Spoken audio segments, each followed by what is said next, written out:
Hello, and welcome to tonight's little stream. Surprise, I am alive. I haven't done a stream in a really long time, like 7 months, I think, at this point. But I also haven't really opened product in a really long time. So I decided to do a little stream tonight. I got this Bloomburrow booster box, and so we're gonna open it. I'm live on YouTube and on, for the first time ever, Instagram too, because I don't know, you know, I might have more followers on YouTube, but I don't know, Instagram just performs a little bit better. Hey, we got Pyro and Lizardman in the chat. How are you guys? This is so fun. I told my fiance, I'm like, I'm streaming tonight so that I can hopefully see some of my old stream friends, and so far I already am, so mission successful. But yeah, I also bought a Magic booster box. I know most of you are more interested in Pokemon, unless you've like gotten into Magic, which would be super cool.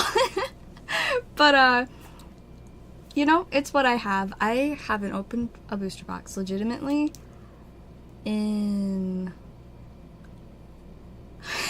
I didn't even know. I do not remember the last booster box that I opened. I know doing a box break is very, very unusual. I know, it saves you a lot of money. That's valid.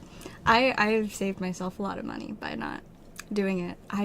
It enables me a lot less. Also, I just realized that I was going to grab scissors, because the only scissors I have, these are my TCG player scissors, but they're not super useful because they are sticky. My sticky scissors. Sorry, I forgot that I have 2 cameras on YouTube, so you can see my face and the box.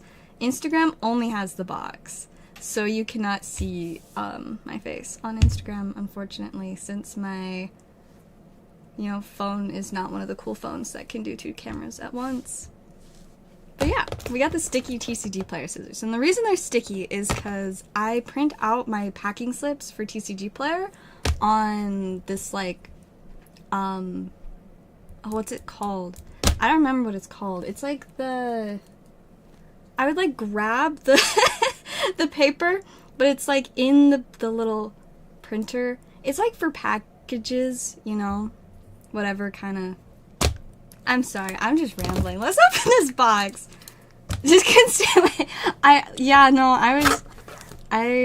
really wanted to open a box. I've wanted to get a box for like a couple of weeks now, and today I just finally did it. But yeah, so the scissors are sticky because I cut through sticky paper with them when I prep my little orders. Hey, thank you, Shannon. It's good to see you, by the way. We got a boring box topper. It doesn't even have a full picture. Half of this is just blank. I mean, this picture is cool, but like, where's the rest of it? I'm disappointed. Okay, but yeah, we've got, I don't actually know how many packs. I haven't opened a play booster before, or a play booster box, so I don't know how many packs are in it. I don't think this says. Oh, does it say on the bottom? 36. Excellent. Let's go. The sticky print paper slip shipping thingies. Exactly. So you understand. Alright, so yeah, let's rip some packs. Play booster, what's the difference? So I have opened a total of like 5 play boosters. So I do not have a ton of information, but I don't think all of them, they're like a mixture of draft and set. I don't know all the differences, but I know there are a few. Also, if I keep like randomly scrunching at my face, I really need to sneeze. I have been like all kinds of allergies to something. I don't know what it is, but something, and have just been sneezing nonstop the last few days. So that's been fun. Yeah, it's been a little bit. I am keeping busy, you know. I just realized that I have to hold them here to see them on the YouTube screen, but here looks better on my phone screen. No sneezing. No, please. Please let me sneeze. I need to sneeze. Ooh, that's pretty. I also don't actually know what's good in this set. Hey, now we got Lizardman on YouTube as well. Even better, now you can see my face. My face is actually on YouTube. I'm gonna hurry and pull up the set list. I was gonna pop up a little thing so you guys could see. Oh, I forget that you'll still only be able to see this on YouTube. But on YouTube, you guys can see what I was looking up earlier. It was this random Raikou card. But on YouTube, you'll be able to watch as I look stuff up from the side. I almost looked up Bloomburrow. But yeah, on Instagram you guys can't see it because Instagram is not as good. But yeah, I can pull up the set list on YouTube, so we can have that. And sorry, Instagram, you don't get that because, I don't know, there must be a fancier way to stream on Instagram, maybe. Either way, this is a really pretty card. Salvation Swan, flash flying whenever Salvation Swan or another bird you control enters, exile up to one target creature you control without flying, return to the oh, it's a flicker card. That's cute. Alright, and yeah, we got this fun little land. It's an otter. See, I was the card shop I bought this at is the one that I used to work at, and I was chatting with a couple of my friends that work there while I was thinking about what box to buy, because originally I was looking at Outlaws of Thunder Junction, just because there's a couple of cards in that I thought were pretty cool. And so I was thinking about that, and then they were like, oh, we also have Bloomburrow. So the chase card, I'm looking that up right now on my YouTube. So I don't think you can get the raised foils in these packs. I think those are only the collector. 3 Tree City is the chase. So that is what we were looking for. It's like the borderless one is like 35 to 40. I think the regular one's about 30. But yeah, there's another pretty land. Ooh, a bird dragon. I think this is a good card too. I feel like I should be sorting these as I go, but I'm not really going to. Like, I kind of glanced at the set list. I'm looking at that right now for the people on Instagram. If you're wondering why I'm just, like, not moving. I'm scrolling the set list to see if this card is in, like, the top little bit. I don't know. I'm not seeing it, but it's Bird Dragon. Played in Kalia. I don't know if it's good. I'll read it later. I'm trying to find the right balance between not rushing, but also kind of being quick, because you guys, I don't know how to stay up all night anymore. That is a lot of money's worth of slabs. 13K, that's insane. Wow. Wild. Fireworks. Solid. That's valid. I know, right? Oh, I didn't finish what I was saying about Bloomburrow. So, oh, we got an otter. See, I'm like, I love all the silly animals. But so, the guy that used to be my manager was like, you know, it's got a bunch of little silly guys in it. Obviously, this set is perfect for you. And I'm like, yes. But then my other previous coworker was like, it's basically a furry set. And I just, I'm like, that does not make me want to buy this more. And so then the guy that used to be my manager had to like be like, it's not really furry. I'm like, cool. Valley might call it's a frog, you guys. It's a frog. Oh, I love that. I love frogs. I love frogs so much. So I don't really know if are list cards still just like in the back of the packs if they have them. Is there really a reason to look through all the cards? I don't know. I guess we'll find out. I haven't noticed any yet. But yeah, so after I got convinced that it wasn't actually just a furry set, I felt a lot. Ooh, pretty land. Mabel, heir to Crackling. It's a little mouse. But after I was convinced that it wasn't just a furry set, and that is another way. That one is a rat. I have a rat deck, but it's mono black, so that's not super playable. But yeah, after I was convinced it was not a furry set, and then was like, it's a little silly guy set, I was like, why not? Why not get a little silly guy set? So I got a little silly guy set, and we're getting little silly guys. So clearly I am accomplishing my goal. Season of Gathering. What does it do? Choose up to 5. Is it a paw print? It's a paw print. I don't know what that means. Oh, it's just the total of those. Okay. I got it. I had to look at the card. My bad. So you choose up to 5 paws worth of modes. You may choose the same mode while it runs. +1 counters, vigilance, trample. That's fun. Destroy artifact or enchantment. Draw cards. I actually kind of like that. That would be funny in my Big Green Boys deck. Also, I'm still like fighting between holding this where you can see it on Instagram, because I'm using my phone to look at the cards, because my phone is right here in front of my face and the cards are, you know, behind my phone. But I kind of want you guys on YouTube to be able to see. And we also got a Lizard Warlock, so that's kind of cute. And some more silly stuff. Still don't know where list cards are. I really like the list, so I really want to pull list cards. You know, it spices things up a little bit. Oh, also, I never finished scrolling on here to see if I could find the Dragon Bird one.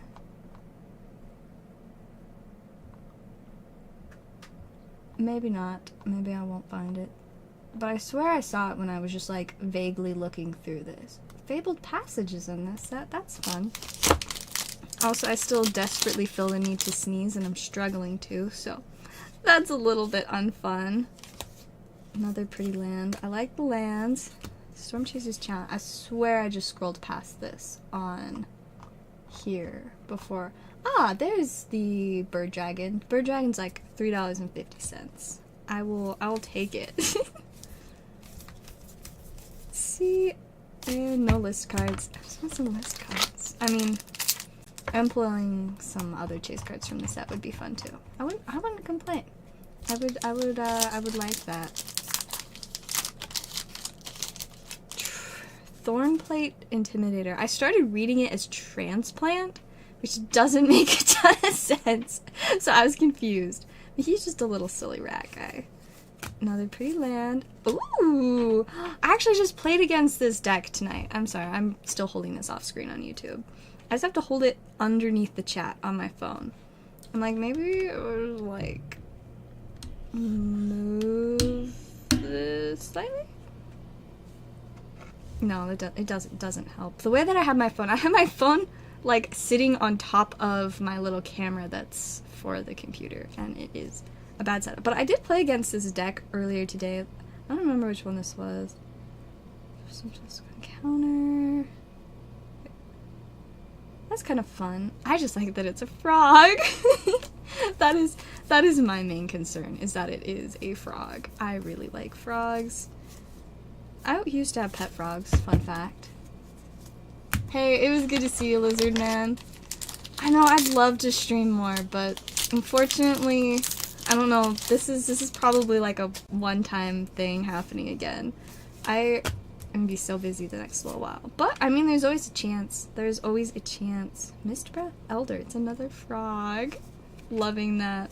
There's always a chance that I might, like, kind of start streaming more, but it is just hard to get around to doing. Especially where it's like, I don't even know what to stream most of the time. Like I said, I don't really open sealed product anymore, like, very, very rarely. But, you know, that's a really cute token. But I got some today. Dawn's Truce. That's kind of fun. So I was like, why not? It was funny, like, as I was driving home, I was like, you know, I still feel kind of like being social, which is unusual for me. Usually I'm like, I just want to hide away and do my own little thing. But, I was like, I still feel like being social, and I have this box, and I was just like, I could stream. And miraculously, I was able to, like, get all of my streaming stuff. Oh no! I just knocked over my pile of bulk. Whoops! Into the trash, too. 1 second. Me just causing chaos. That's okay, that's what I'm here for. Okay, the bulk has been recovered. We're chilling. We're good. But, yeah, I was driving home and I was like, I still feel like being social, and I was like, you know what? What if I stream?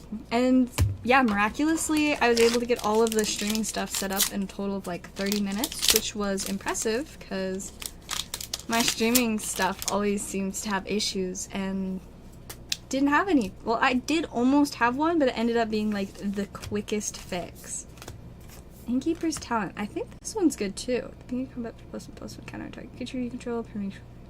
Ooh, this would be good in one of my counter decks, because I have a lot of decks that are +1/+1 counters. Well, like 2, 3. I think 3. I think 3 out of my 40-ish decks. I have a lot of decks, and that's a pretty common anything. I still have not seen a single list card. This is disappointing. I want a list card. Why? Just because they're unexpected. They're like literally anything. And I know there are some really, really good list cards. I don't know what ones you can actually pull in this set, but I still like them. Thornvault Forager. This one's a squirrel. I always thought about building a squirrel deck, but then I just, you know, never did. Now feels like, you know, a really great time to build one, since obviously there is a ton more support for squirrels. But I kind of sold my borderless Chatterfang. Like, ironically, it was right before they announced the reprint of Chatterfang in this set that I sold my borderless Chatterfang. So that is a funny little mouse. But so it was like literally the best timing possible. Ooh, pretty land. Starfall Invocation. That is cool. What does it do? Gift a card. I played against this gift thing the other day. Ooh, that is so blurry. You guys, I don't know what's wrong with my little camera right down here on YouTube, but it is struggling for some reason. I turned it on and it was like so discolored.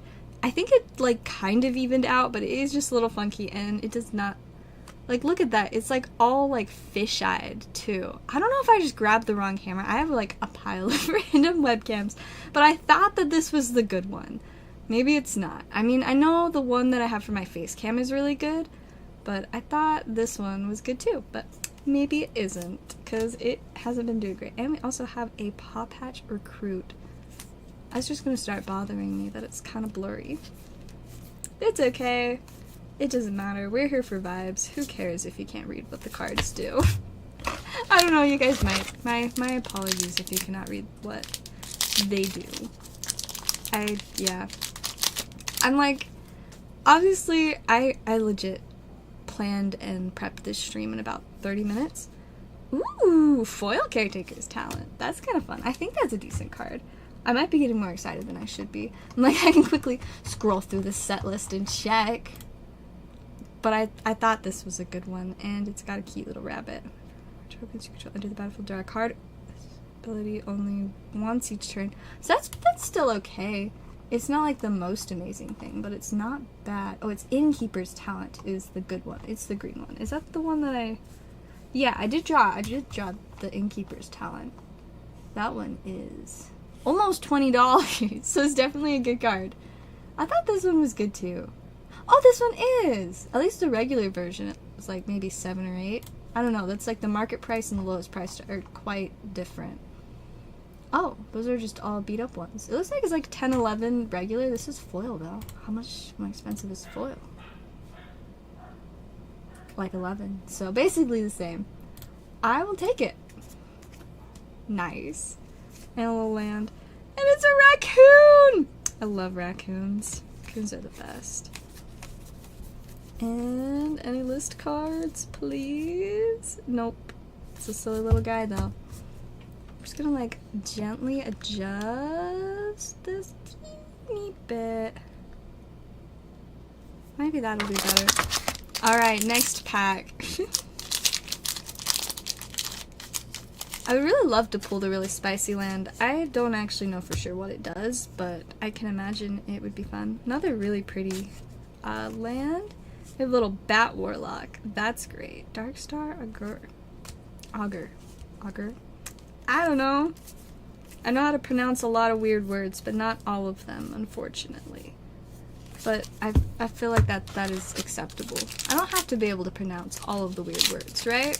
That's not a requirement for anything. Got another silly token. The tokens in the set have been delightful. Ooh, that's a foil mythic, Season of Weaving. I'm like, should we see if we can find how good this one is? Just have to click back a million times. I'm like, I don't know if I should just keep scrolling or if I should just start looking up the cards. I guess we can open up a second tab for that. Save some time. Awkwardly type with one hand. Season of Weaving.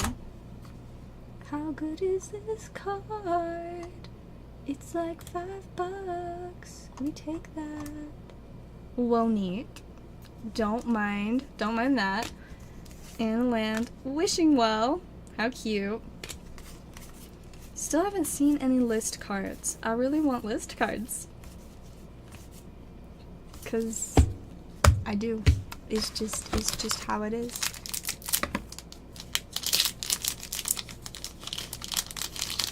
Alrighty. What do we got in this one? Another pretty land. A Badger Warrior! Hugs, Grizzly Guardian. Oh, what does he do? Let me try and hold it so you can't really see it on Instagram, but I don't know if anybody's even watching on Instagram, so it's probably fine. Alright, what does he do? When hugs, enters, exile the top X cards of your library until end of turn. Your next turn, you may play those cards. Play an additional land on each of your turns. He also has trample, and he's a 5/5. That's fun. Also, another Caretaker's talent. Love that. That is great. A little silly land. Never mind. I do not mind extra lands. I realize saying never mind.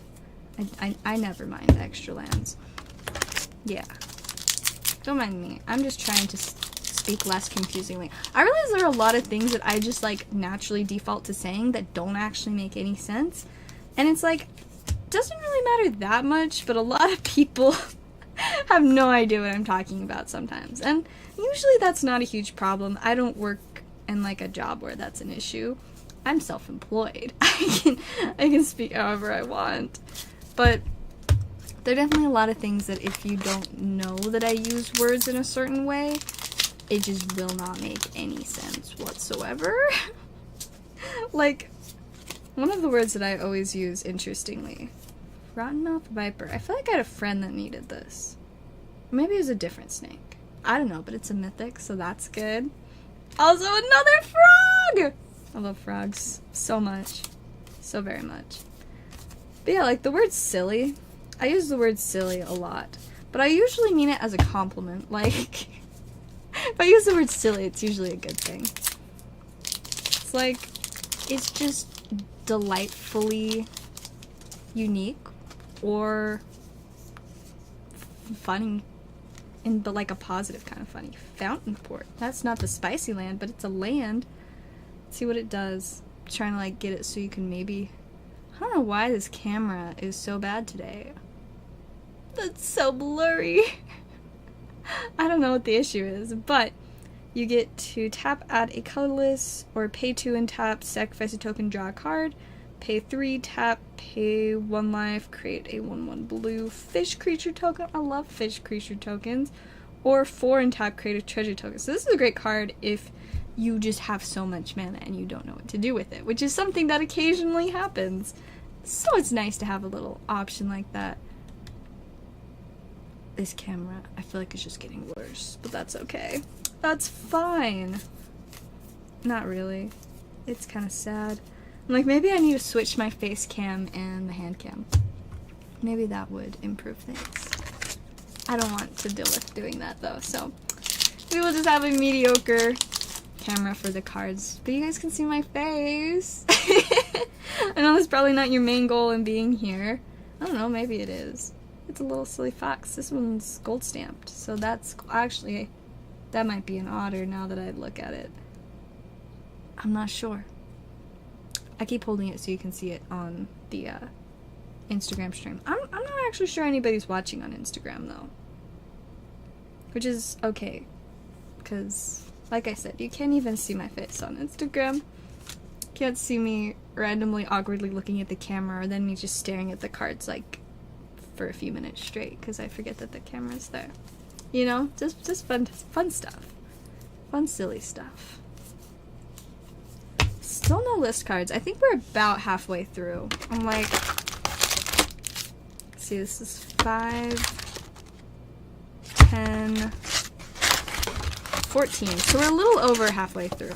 I am gonna set like a couple of these aside because I don't think my fiance's ever opened a booster pack of anything, and so I plan on fixing that. So I'm gonna save a couple so that maybe I can open them with him. We got a Squirrel Warlock. What a delightful little combo there. Please, I just want list cards. Nope, not in this one. I don't know, like, I feel like when I used to open set booster boxes, at least, I know it's going to be different with play ones, but I feel like I got, list cards. Like, at least 3 to 5 in a booster box. Another Squirrel Warlock. Camellia the Seed Miser. Interesting. And so I feel like I would assume that play boxes would be similar, but I don't know. Did they just remove the list and I didn't catch that? That would be really sad. I sure hope not. I hope that they still have the list. I really like the list. It's kind of fun. Every time I see like a land in one of the special spots, I'm like, is it the really spicy one? And then it has not been so far, but there's still time. This is a Mouse Warrior. That's fun. But yeah, I would love to see the really spicy land. You know? Because why not? It'd be a great win. I like a good little win, just for fun. Great way to end the night, because I will be going to sleep after this. Coiling Rebirth, that's fun. So yeah, you know, last time I streamed was in January. And January was around the time that I was finally improving my sleep schedule. But I'm like on a normal person sleep schedule for the most part now. I typically, I'd say like I get to bed on average around 11. Which is a little later than I want. I want it to be closer to like 10. But, oh, that is a really cute treasure. I am setting that in the special pile. The special pile that's really a mess. There we go.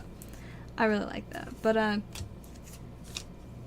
yeah, I cannot stay up very late now. I think it's, I've had like a lot of lifestyle changes, but also like got off some meds that I had been on for years that I found out were the cause of my insomnia.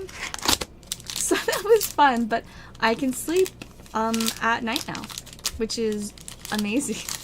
I like being able to sleep. A year ago now, I went to bed at like 6 a.m. It was awful. Artist talents. When you cast a non-creature spell, you may discard a card. I don't really play decks that have a lot of non-creature spells, to be honest. I really like creatures. I always go for tons and tons of creatures. But yeah, I have a normal sleep schedule now, which makes me slightly less interesting, but a lot more healthy. It's great. I like sleeping at night now, which is crazy because I really enjoyed staying up all night a year ago. Oh, Kidnap.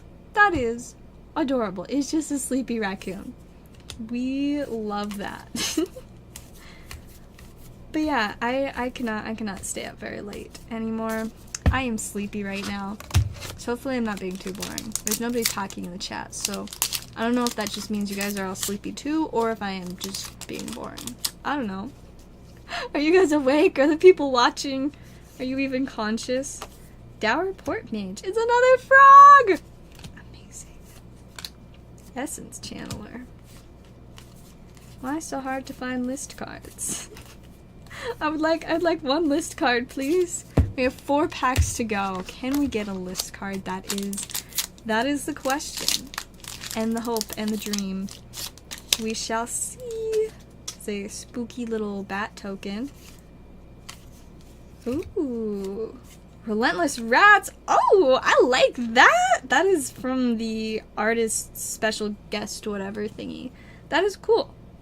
I can put that in my rat deck. That's actually super neat. I love it. I'm like, where is that Marrowbones deck? Somewhere among my collection. Well, it's not a list card, but that's pretty neat. So, not upset about that. It's a card that I know what deck I'm gonna put in. That's the main thing, is like I don't know what decks I'm gonna put most of these cards in. Like there was the one really good green one that I'm like, I'll probably put that in my big green, no, not my big green boys, in one of my counters decks. I don't know which one, because I recently opened a precon that had just been, you know, sitting in my closet for like a year or two. But I recently opened a precon to play, and it's kind of like a counter-based one. So that would be great for when I'm working on updating that. Or I have a +1/+1 counter deck that is actually a different upgraded precon, but it's like a really spicy upgraded. Like it has maybe 7 or 8 of the original cards. Oh, fun. I don't think I've pulled any of the Planeswalkers so far. Interesting. Oh, it's a little rabbit knight. That's another mythic, so that's fun. But yeah, so that one's really good. That one would be a great contender, but I also don't know if I want to mess with it because it plays really smoothly right now. You guys, we're to the last pack. Last pack magic, what can we get? I'd love to see that spicy land. Or one of the planeswalkers would honestly be really cool. That is adorable. I love the Splash Lasher. That is just splendid. Alright, what we got? We have a Valley Quest Caller to finish it off. I did not see any list cards. I might be really sad if they just don't have the list anymore. Like, what? Where'd it go? I really like the list. It's like, I don't know. It's just kind of fun. Anyways, I don't think there's anybody watching on Instagram, so I think I'm just gonna end the Instagram stream real quick, and then we can hang out on the YouTube one. Or actually, maybe I'm trying to I'm trying to decide if I should just turn the camera around and talk, or if I should just end it, because like I'm not 100% sure how to tell if there are people watching on Instagram, but nobody's talking. I mean, nobody's talking on YouTube, but YouTube is very obviously like, there are 5 people here. So thank you to you 5 people. I hope you're not all bots. okay. Aha! Okay, I figured out how to end the Instagram live. Mostly just because I want to move my phone out of my face. Nice. Excellent. Okay. Now that one is out of my face. Much better. But yeah, it's kind of fun. Opening a box again after. I'm not excited about all of the empty packs on the floor that I'm gonna have to clean up, because only some of them made it into the trash can, but that's okay. We will survive that. It's fine. Not a bot, let's go. I'm glad we've got at least one non-bot in the chat. Much appreciated. Why have you been gone for 7 months? Well, I've been very busy.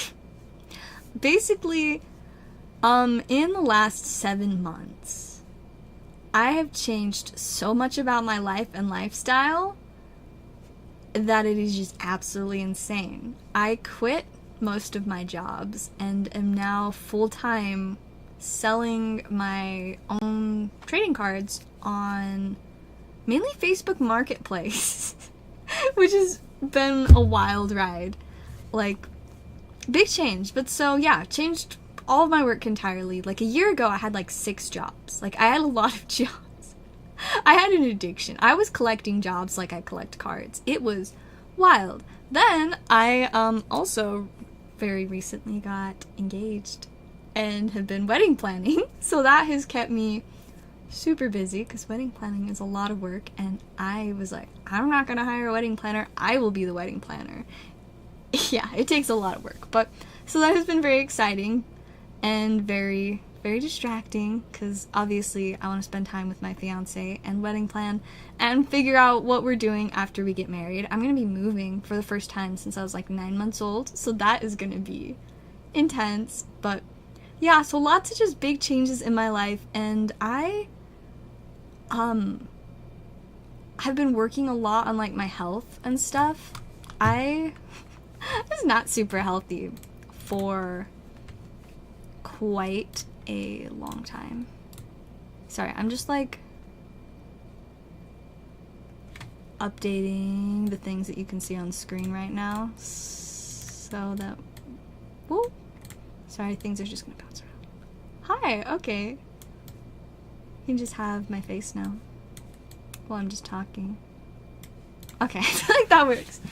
But yeah, so I have been trying really hard to be a lot healthier, because I was not super healthy, like physically or mentally, and I decided to really work on that and change things. And so a year ago, I ate 8 Nutter Butters for breakfast every day. Let me tell you, that is not healthy at all. But now I eat like a really solid sandwich for breakfast every day that gets me like protein, dairy, you know, like a little bit of carbs, and it's healthy. It's healthy. I eat real food now, and it has helped my body so much. And obviously I've been working on sleep and stuff, And so that's like one thing. I can't stream late at night all the time because I am actually sleeping at night. I can't stay up all night. I am going to fall asleep within 20 minutes of ending the stream. Like, I cannot stay up like I used to. But I'm also like trying to like have like a healthier work-life balance. That has been hard because previously I just worked all the time, especially before I started dating my fiance. Like, all that I did was work and then occasionally play Commander. And so now I'm trying to focus on like working during normal work hours, like 9 to 5. I'm like, this is a reasonable time to work. So I work during those hours.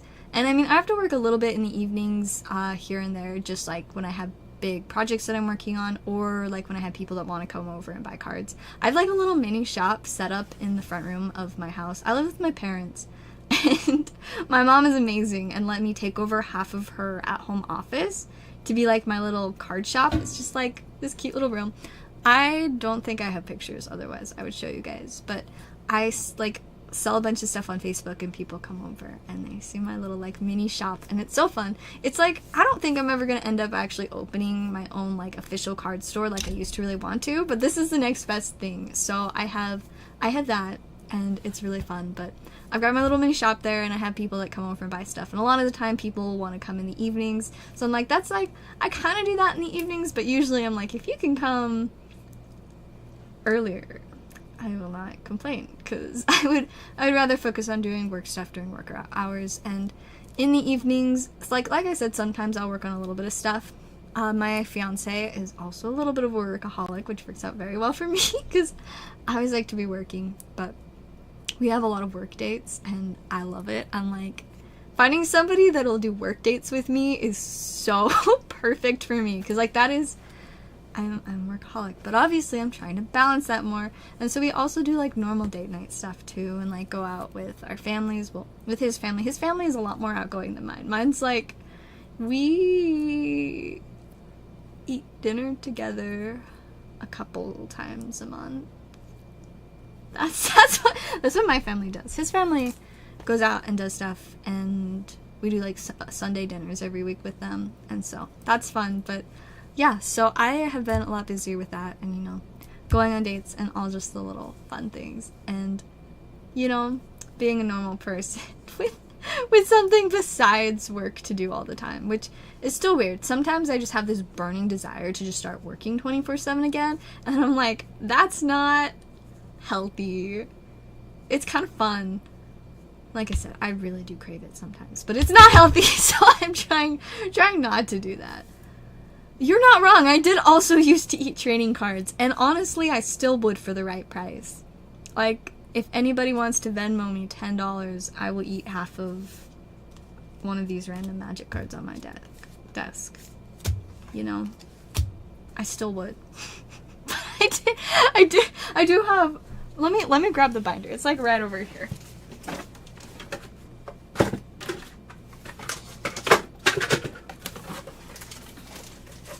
I have evidence. Let me just move this back out of the way a little bit. Still have the binder. Like, page 1 of the community binder.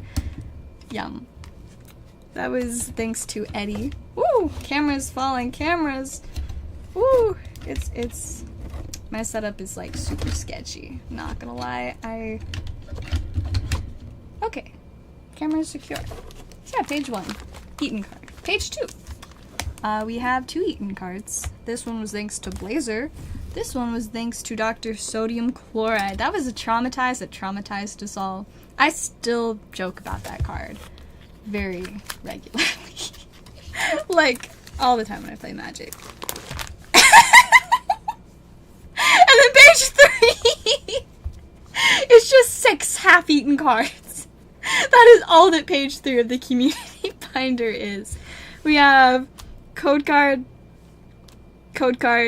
I guess I ate both of those on the same day. We have this Phalanx. Got a Wurmple. The Drapion Secret Rare. I remember that one. That one was wild. I remember that I got to put Pillsbury frosting on it to make it slightly less awful to eat. And then we also have a Bergmite. Yeah. Unfortunately, I haven't healed enough that I would say no to eating cards for the right price. So, just so you guys know that that's an option. I will still eat a card, if someone pays me. Is that unhealthy? Absolutely. Is it true? Unfortunately, yeah. Haven't given up all my bad habits yet. I just don't get paid to eat cards as often anymore, which is a good thing. Like, it's hard because it's like, there's some part of me that just craves the chaos of being able to say that I've recently eaten a card. And then there's like the normal part of me that's like, I'm good. They don't taste good. And when you can just like feel them going through your intestines, it's not comfy. It's not the vibe. But I'd still do it. And that is just simply a fact. Fun facts about me. Alright, there. So I keep like adjusting the little setup thing. But yeah, so should I eat cards? No. Will I? For money? So that's the one thing. You can pay me to eat them. I will not just eat them for fun. At least not anymore. I don't know. I can't remember if I ever ate a card without getting paid to, but I doubt that I would. I think sometimes I got paid with like packs. But I don't think I ever just ate one to eat one, you know? I'm not that unhinged yet. You never know. Things can change. People change. I change. I don't eat Nutter Butters at all anymore. I actually have changed my diet, like, insanely. Like, my diet is so focused on, like, clean and more natural food. There's this little app I'm obsessed with called Yuka that basically you just, like, scan. I'm gonna adjust the cameras again so I can show you guys my cool little app. Let me pull it up real quick. Oh, why is my phone? My phone's at 34% because it was streaming. But I'll show you. This is one of my favorite yogurts. Chobani Flip. But so it gives it a rating. This one, it's so blurry, but it's a 45 out of 100, which doesn't sound great, but has some protein, has some fiber, has some calories. Of course it has calories. This camera is gonna drive me insane, but like a reasonable amount of saturated fat and sodium and a reasonable amount of sugar. But then my favorite thing is it also tells you all of the additives and whether or not, like, all of the ones in here are either limited risk or risk free. I typically shoot for things that don't have additives or things that the additives are risk free. Limited risk though, like for my favorite yogurt, I will accept it. But like then you can go in and it will tell you like why it's a concern and stuff. And it's so cool. And I just scan all kinds of food. You can also use it on like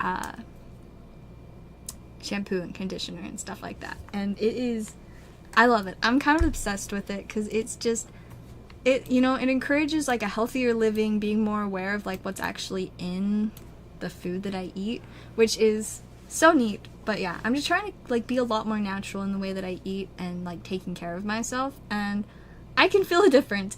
It does in fact make a difference. I mean, that's fair. I definitely still consider it like a possibility. I guess it's just not a priority. Like when I was really into cards, when I was working at a card shop, helping somebody else run their TCG player, running my TCG player, running my stream, like when I was just cards all day, every day, like I definitely wanted that. But where now, I'm like, I started kind of exploring other stuff in life, and I'm like, I don't know that I just want to do cards forever. Like, I still probably want to own some kind of store or business at some point in my life, but it's definitely not a priority, and I don't know if I'd go for cards, because while I still, like, love them and find them so fun, it just became such, like, an addiction for me. Like, I had to stop myself from opening boxes for months, kind of, like, to detox from how bad of an addiction it was. Because I used to, when a new Magic set would come out, I'd buy an entire case. So 6 booster boxes of every set. And that did a number on my finances. It was horrible. And that like, it just was not sustainable. I was not making enough money to afford that. It was a mess, and I probably should avoid a lifestyle that's just gonna even more heavily enable that. So I'm like, if I can find some kind of job or business to own that I'm gonna be able to find a little bit more balance and isn't gonna be as much of a temptation like that for me, I think that would probably be a lot smarter. But, you know, maybe one day I might still decide that I want to open a card shop, because honestly it'd be so fun, and the amount of just random, like, information and knowledge that I have about cards is definitely enough to own a trading card store. I mean, I'm not as up to date with, like, the more recent stuff that's come out, especially, like, I have no idea what's happening in the Pokemon world anymore. Like, I will have people come over to buy cards and they'll tell me about new sets, and I'm just like, what? It keeps me constantly confused. But yeah, I have not been following it. It's a lot different when you're not in that environment constantly, because whereas, like, my entire job right now is to still sell my cards, most of my stuff is Sword and Shield, so I continue to just know Sword and Shield really well. And I mean, that's what was big when, like, most of my channel was going on, like, when I was doing daily rip and ships. That's so wild to me. There's been like 2 years since I was streaming, like, daily, which is wild, and I do kind of miss it sometimes. I miss a lot of, like, my life when it was just chasing cards all day, every day. It was so fun, but it was a lot to keep up with, and it wasn't really sustainable for the kind of life that I want to have moving forward, which is, like, obviously I'm getting married, and I definitely want to, like, start a family and have kids and be a mom. And I'm like, I want to put myself in a position where when I become a mom, like, that can be my focus. And I definitely plan on introducing my kids to trading cards and enjoying that with them. But I don't want to just be running around at work and have to, like, send my kids to daycare all the time. Because whereas for some moms, if that's what works, that's what works. But it's like, I just don't think that's what I want to do. I want to be really involved in my kids' life, and I would love to at least, like, somewhat homeschool, and I just want to really try and build, like, I don't want to just follow the same mold that everybody else follows with their life and their kids' lives. I want to do something different. And so by not just being a workaholic all the time in terms of, you know, a job, and focusing on as being a workaholic in terms of, like, homemaking and being a mom, I'm like, that's what I want to work towards. And unfortunately, being deeply obsessed with trading cards and owning a trading card store is not gonna be the most helpful for that. But, you know, it's maybe later on, like, once my kids are a little older, maybe me and my kids will open a trading card store. That'd honestly be pretty cool. Have, like, a family store. Except there's so many other things that I want to explore and do too. I'm like, I don't want to, like, limit my options by investing so heavily in one thing. Because it's like, if I get a card store, that's, like, owning a physical store is usually not just, like, something you do for a few years for fun. Usually it's, like, a little bit long term. So, you know, I'm gonna definitely really have to be ready to commit. Yes, I still have so much fun with my nails. I forgot that you guys cannot see. Whoop. I got these ones right now. They're kind of, like, all, like, rubbing away. But these ones, I had, like, the little pink base nails, and then I painted on them.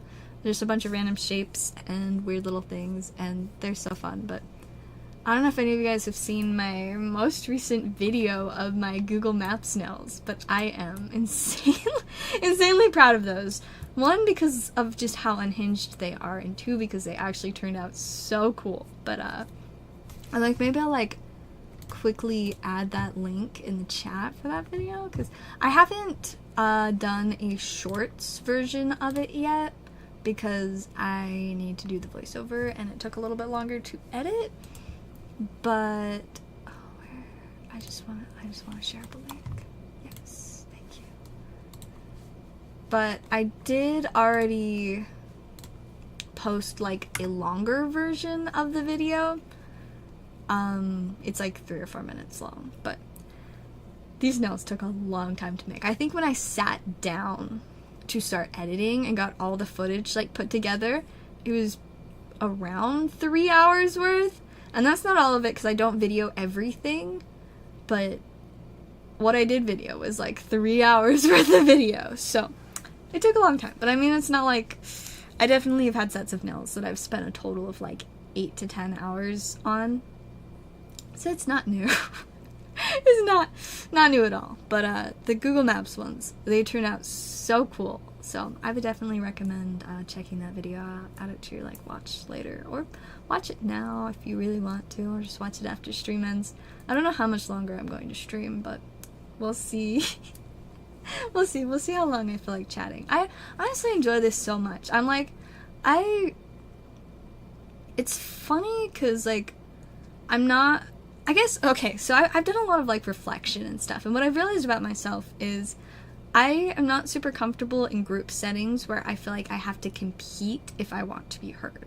Because like, especially growing up in elementary and junior high, I dealt with like a lot of situations with friends where I felt like I was not heard. Like, it was, I remember 7th grade, the first year of junior high, lunchtime, I would be standing, not sitting, because for some reason at my junior high, they had like standing tables. Like, there are some sitting tables that had chairs, but then there are also these like tall standing tables that you just stood at to eat. You know, it's whatever. But I remember standing there with my friends, and they'd be having a conversation. And I would like speak up to add like a comment and be like, oh yeah, and then start to make it, and then realize that they were just they did not like acknowledge that I was speaking, and I was just like, I hate this. So yeah, that's why I started eating lunch at home during the rest of junior high. But also I live a block away from the school, and it's convenient, and I could go see my dog, and that was great. But I realized like that definitely had a very profound impact on me and the way that I've dealt with like social situations going forward. And so I don't like feeling like I have to compete. Like, I don't want to talk over people. If somebody else really wants to be the one talking, like, I will just let them. I'm not gonna fight for it. But I do like talking, and I love storytelling. I've always loved storytelling. Like, I really enjoy that. I like just talking about things. I like making stupid jokes. I like making people laugh. I like being in front of an audience. I like being in a situation where I don't have to compete to talk. And so I think that's one of the reasons why I enjoyed streaming so much, is because I don't have to compete. Like, people are talking in the chat and can have conversations in the chat, and I can talk back to them, but I don't have to compete. There's not another voice fighting me or someone to ignore me. If somebody doesn't want to listen to me, they just leave, which is like so great. Like, if I'm talking to somebody in real life and they just hate what I'm talking about so much that they're not listening, like, usually people won't just leave. They'll just like pretend to listen. Also, I need to grab water real quick. My throat is dying. I'm not used to talking for several hours straight anymore.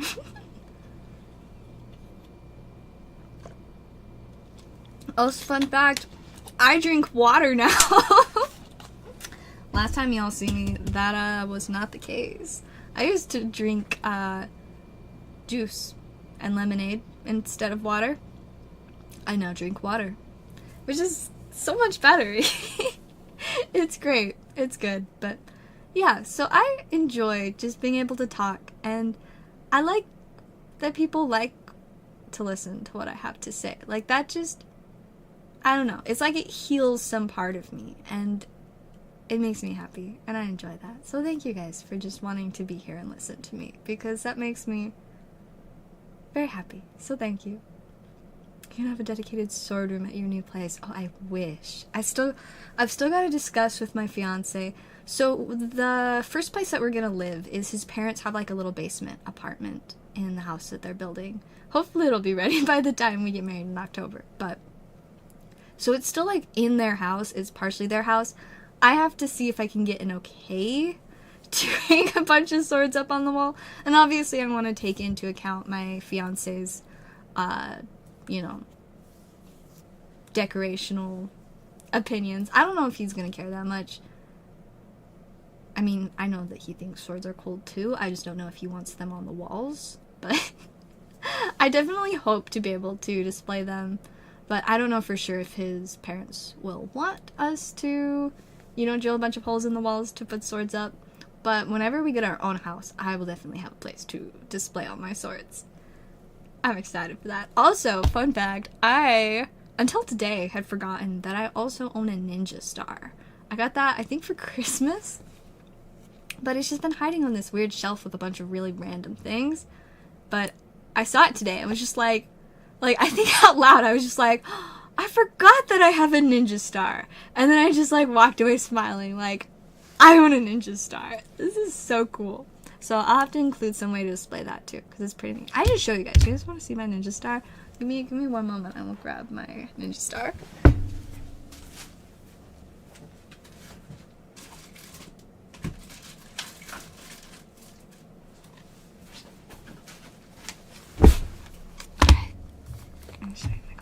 Little ninja star.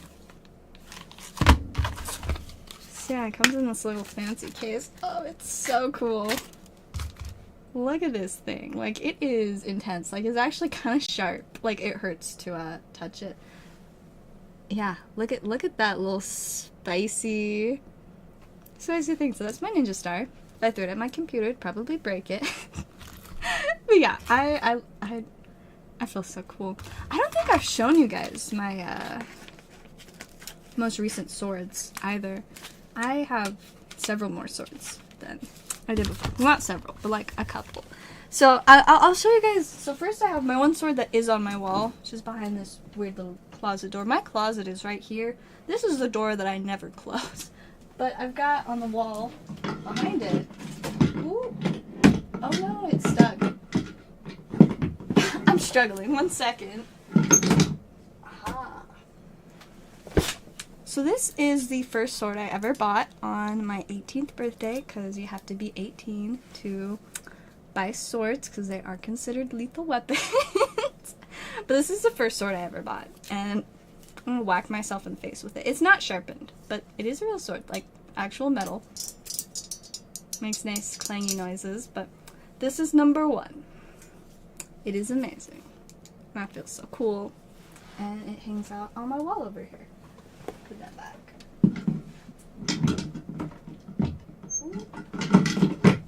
So yeah, that is sword number 1. And then let me reach over here and grab sword number 2.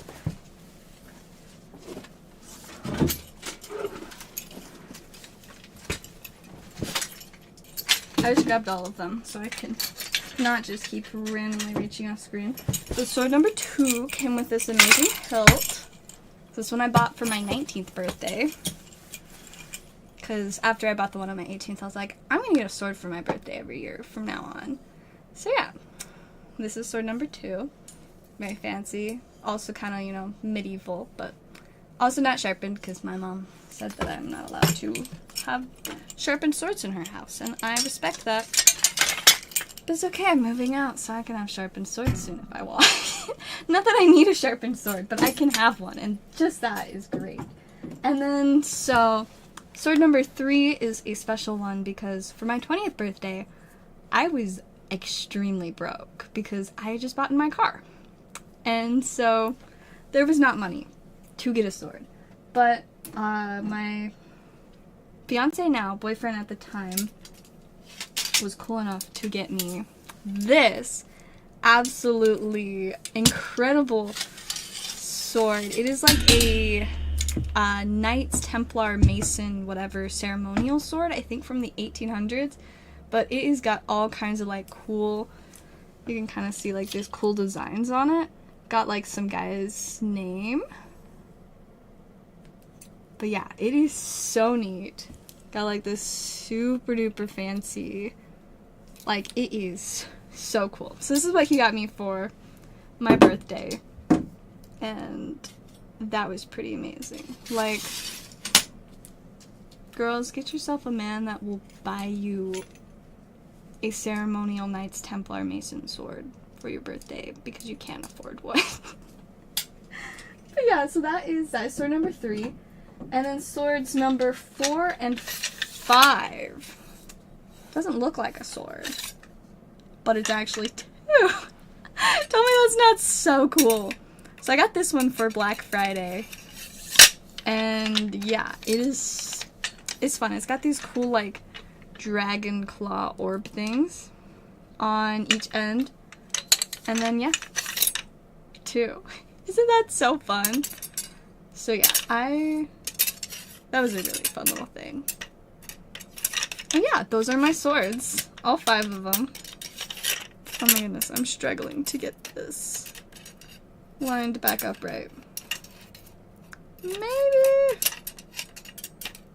This has never been this difficult. There we go. Oh, it's still not. I don't know why this is suddenly struggling. Oh, there we go. And there's like a little thing you can twist and it'll stay in place. So yeah, that is my sword collection in its current state. It's pretty great. I love it. Yeah, no, there's some intense swords. See, I would love to learn like fencing or something. I remember I once saw this like advertisement on the side of the freeway for like fencing classes, and I was just like, I kind of want that. I would so love to learn how to sword fight. Like, that would just be really cool. I'd have to work on a lot of things, but I would really love that. I'm like, if someday I just have time to like get hobbies and take cool classes like that, just yes. Sword fighting, anything. I'm like, fencing is realistic because there's apparently a place I could learn to fence within like 20 minutes of my house. So definitely not. I don't know if there's anywhere that I could go and learn how to sword fight with like something like this. But if I ever find it, I'm ready. So ready. That'd make for a cool video. So it's stylish. That honestly, I should do like a video about my swords. I'm knocking stuff over. Let me put the swords back in the sword corner. There's like this little corner in my closet that's just, all my swords stay there. So one moment.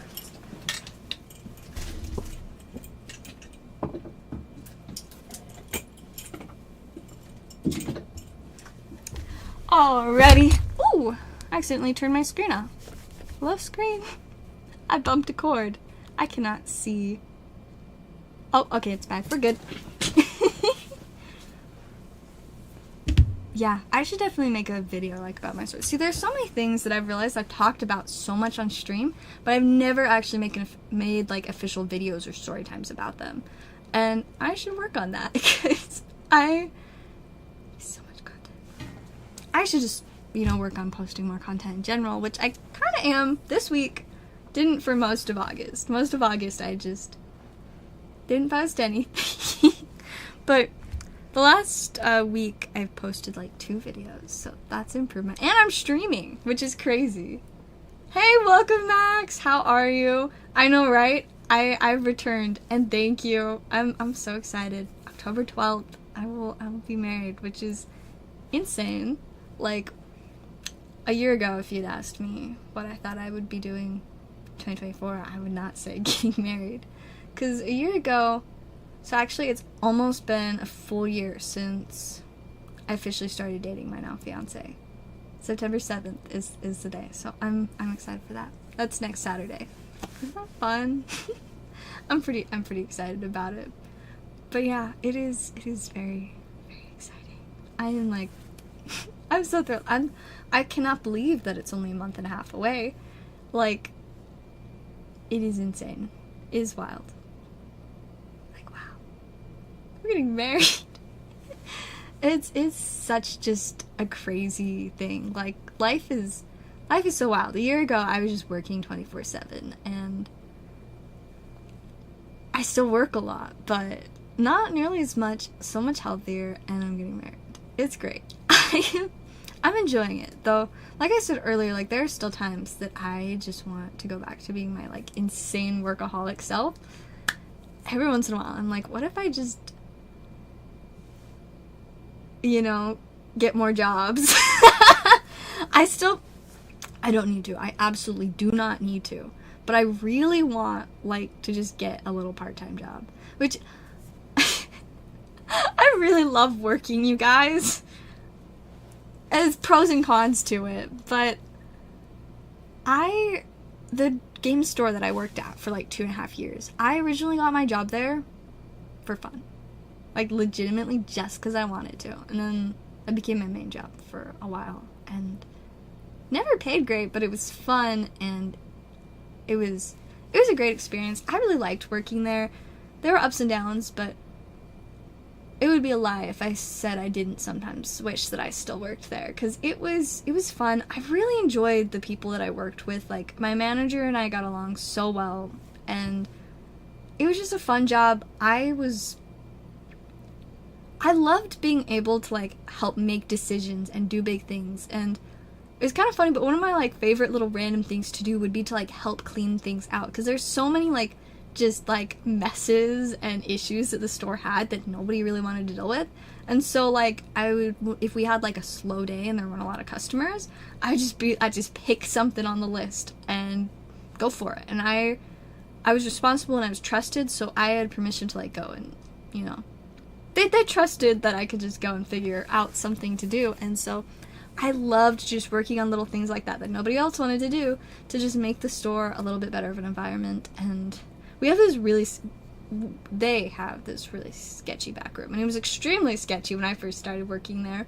And the way that room transformed after I started working there, especially because of me, amazing. I'm pretty proud of it. I wonder how it's doing nowadays, because I haven't been back there in a while. It's been a little bit. I'm not gonna have a voice tomorrow. Hopefully I have a little bit of one. I'm not used to talking this much anymore. I enjoy it, other than the part where, like, my throat is, like, all itchy. Not ideal. But I do more videos and streams. I want to, but I can't realistically say that I will. So one of the things with, you know, getting married is moving out, and there are going to be so many expenses with that I definitely need to be focusing more so on doing things that bring in money. And unfortunately, making my videos and streaming does not make much money. In the last 7-8 months, 10 to 12 months, I think I've made a total of $30 from all of my, you know, social media and streaming and stuff, which obviously I haven't done a ton of it, so it makes sense that it's not a lot, but I have definitely put some time and energy into it and not, you know, gotten much back from it. And so as much as I enjoy it, it is just not something I can focus on, because I can't afford to focus on it. I gotta save up to do lame adult things, you know? And I still want to buy a house. I would really like to buy a house. Like, I look forward to being able to own a house. Not in Utah, though. Owning a house in Utah is just unrealistic. But I'm thinking we might move to Texas, and houses are a little bit more affordable in Texas. Or if, you know, we really just want to go somewhere that's just cheap and affordable houses, Ohio. Let me tell you, Ohio is affordable. You can get, like, an entirely, like, livable house for, like, $30,000 to $40,000, which is mind-boggling, because the cheapest house I think I've seen on the market in Utah in the last year,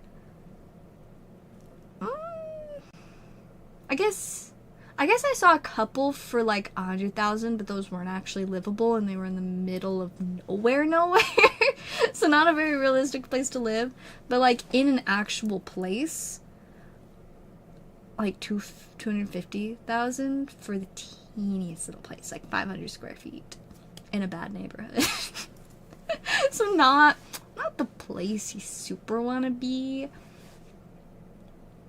But yeah, housing is not affordable in Utah. So hopefully another state might be better. How did the Pokemon booth go? So well. Well, I mean, so the 4th of July one I did was amazing, and hopefully I can do it again next year, because it was so fantastic. I met so many great people. I sold a lot of stuff, And it was just a fun environment. It was such a great place. And then the booths I've been doing at the Raptor Flea Market, they've been okay. First one, pretty solid. Second one was a nightmare, to be honest. It rained. I sell expensive, shiny cardboard. It rained. So, it's not entirely inside or outside the booth at the flea market. It's like kind of in this like covered area, but one of the sides, instead of a regular wall, is like fences. And it rained. And water came splattering through. And I had to like squish a bunch of my stuff against the wall so that the water wouldn't ruin all of my cards. It was horrible for like a few hours. Like, I don't know, 2 or 3, just raining non-stop. It was so bad. And nobody wanted to come to the flea market because it was raining really, really bad. So that was traumatizing, and I had a not great time. But it still went pretty alright overall. And it was still worth it. Fortunately, because I didn't end up ruining a bunch of stuff because I acted really fast and avoided that. But it was scary. It was not fun. For like a while I was just sitting there like I was not having a fun time at all. My mom was there with me and she kept like looking at me just like, are you okay? Like, no, not really. But we survived, the card survived. And fortunately, by the end of the day, like when it was time to clean up, the rain had stopped. Because you have to like walk outside, you know, to get stuff to the car. And if it was raining, I would not have been able to do that. But the rain stopped by then. And the cards got to the car and they got home and it was okay, but it was scary. But I've got one more flea market next month. So that should be fun. Hopefully no rain. I hope no rain because that was so bad. Not fun. Let's see. I mean, honestly though, like, yeah, it has been, life has definitely improved a lot.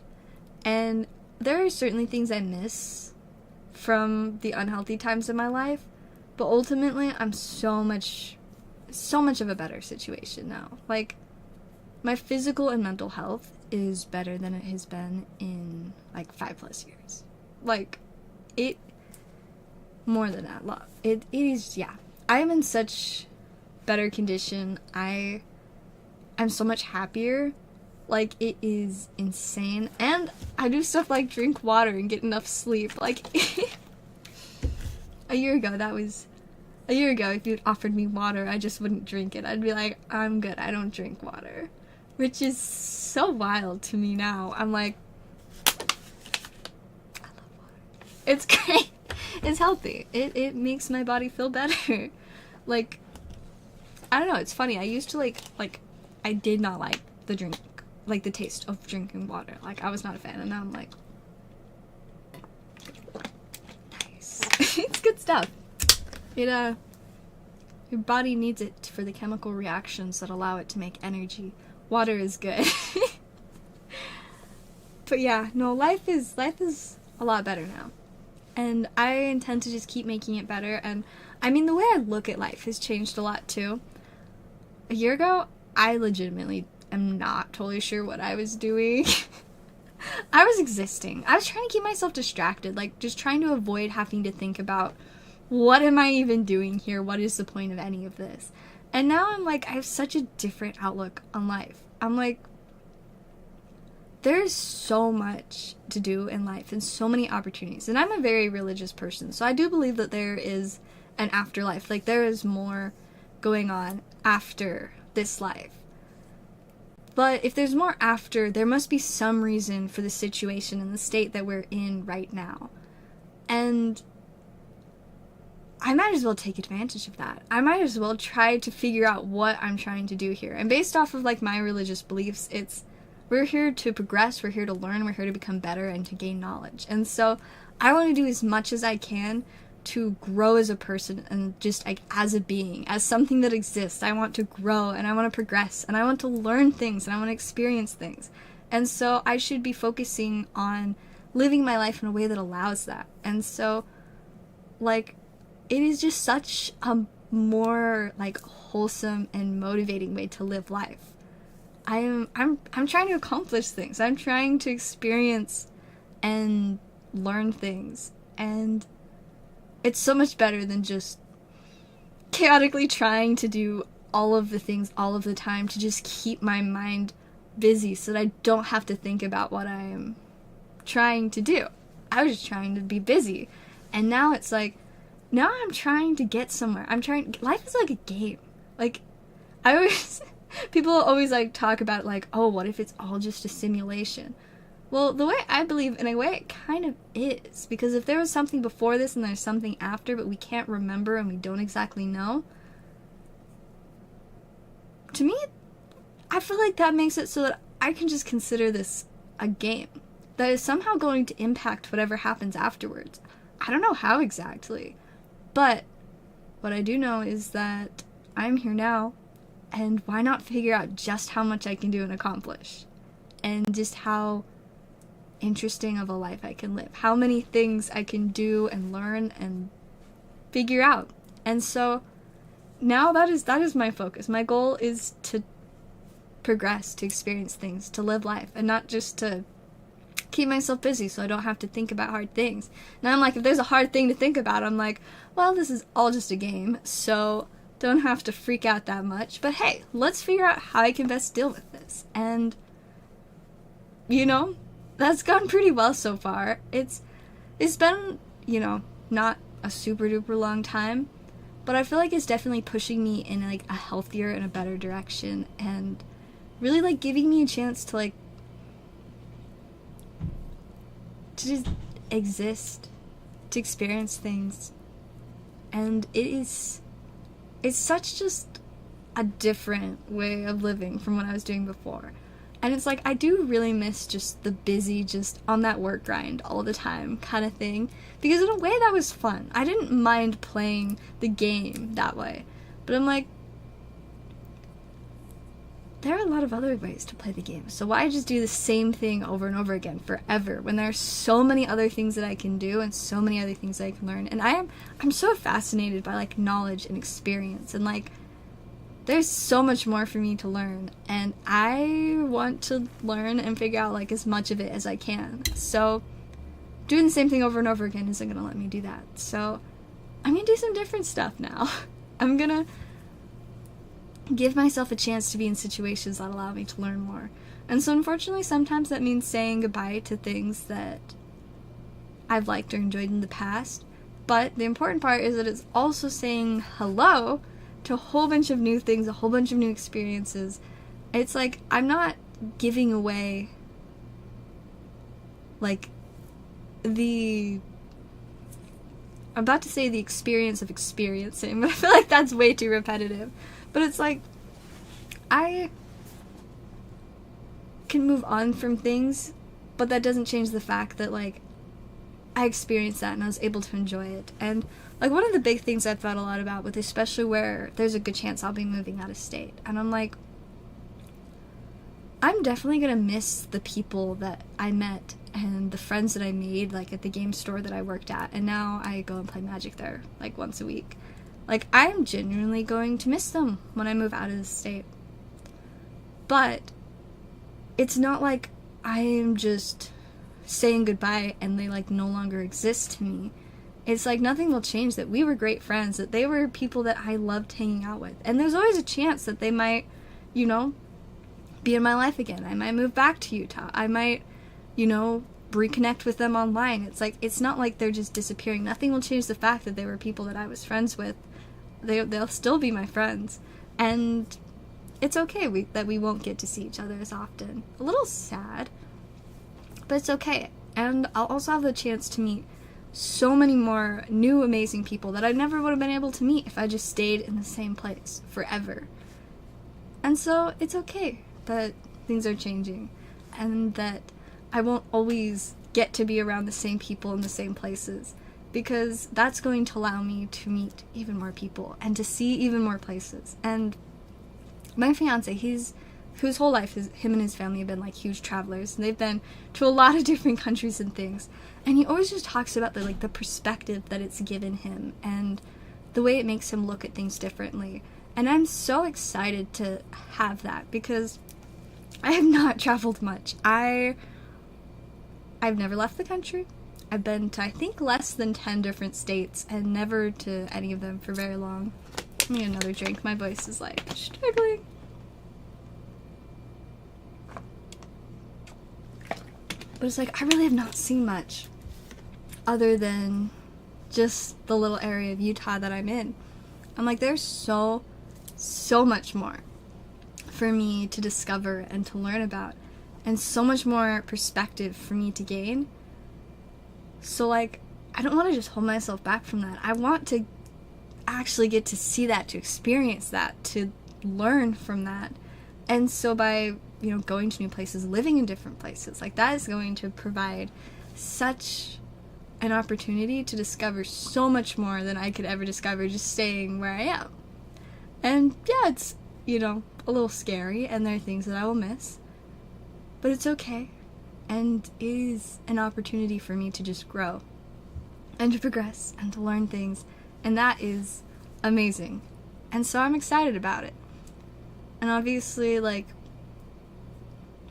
there will be ups and downs. There will be times that I probably don't love being away. I do really appreciate consistency and, like, reliability. And there may be times where things are going to be extremely inconsistent and not as reliable, but I'm going to learn from that, and that is exciting. And there are probably going to be times where I'm like, I hate this, what did I do? And then later I'll be like, well, I learned. I gained experience, and that's pretty exciting. So yeah, my whole, like, look on things, my plan for my life has changed a ton, but it's like, it's so much healthier, so much better. And it's interesting, because right now I'm still very much so at a point where it's like, I'm kind of being held back by the past, all the card stuff, because that's still what I'm doing for work, because, like, part of the reason why I need to get rid of so much of it is because I can't take it all with me. Like, that is just not realistic, and I don't want to have to worry about it, where I'm storing it, what I even have. And so I'm like, I need to get rid of a lot of it. And so it's kind of like it's a holding me back kind of thing now, and yeah, I'm gonna miss it. Like, all the cards have been so fun, but I had the experience of enjoying them, of making friendships with people that I met through them. Like, there's so much good that came from them, but it's okay that it's time to kind of move on. And I still plan on keeping my Magic decks. That's, like, the main thing that I'm like, I'm not letting those go. And I have my box of, like, my favorite Pokemon cards that I will probably keep for at least a while, or forever. But it's like, it's okay. I've really come to terms with moving on and letting go of my cards. Of course, it has been an extremely long process of getting rid of them. That is okay.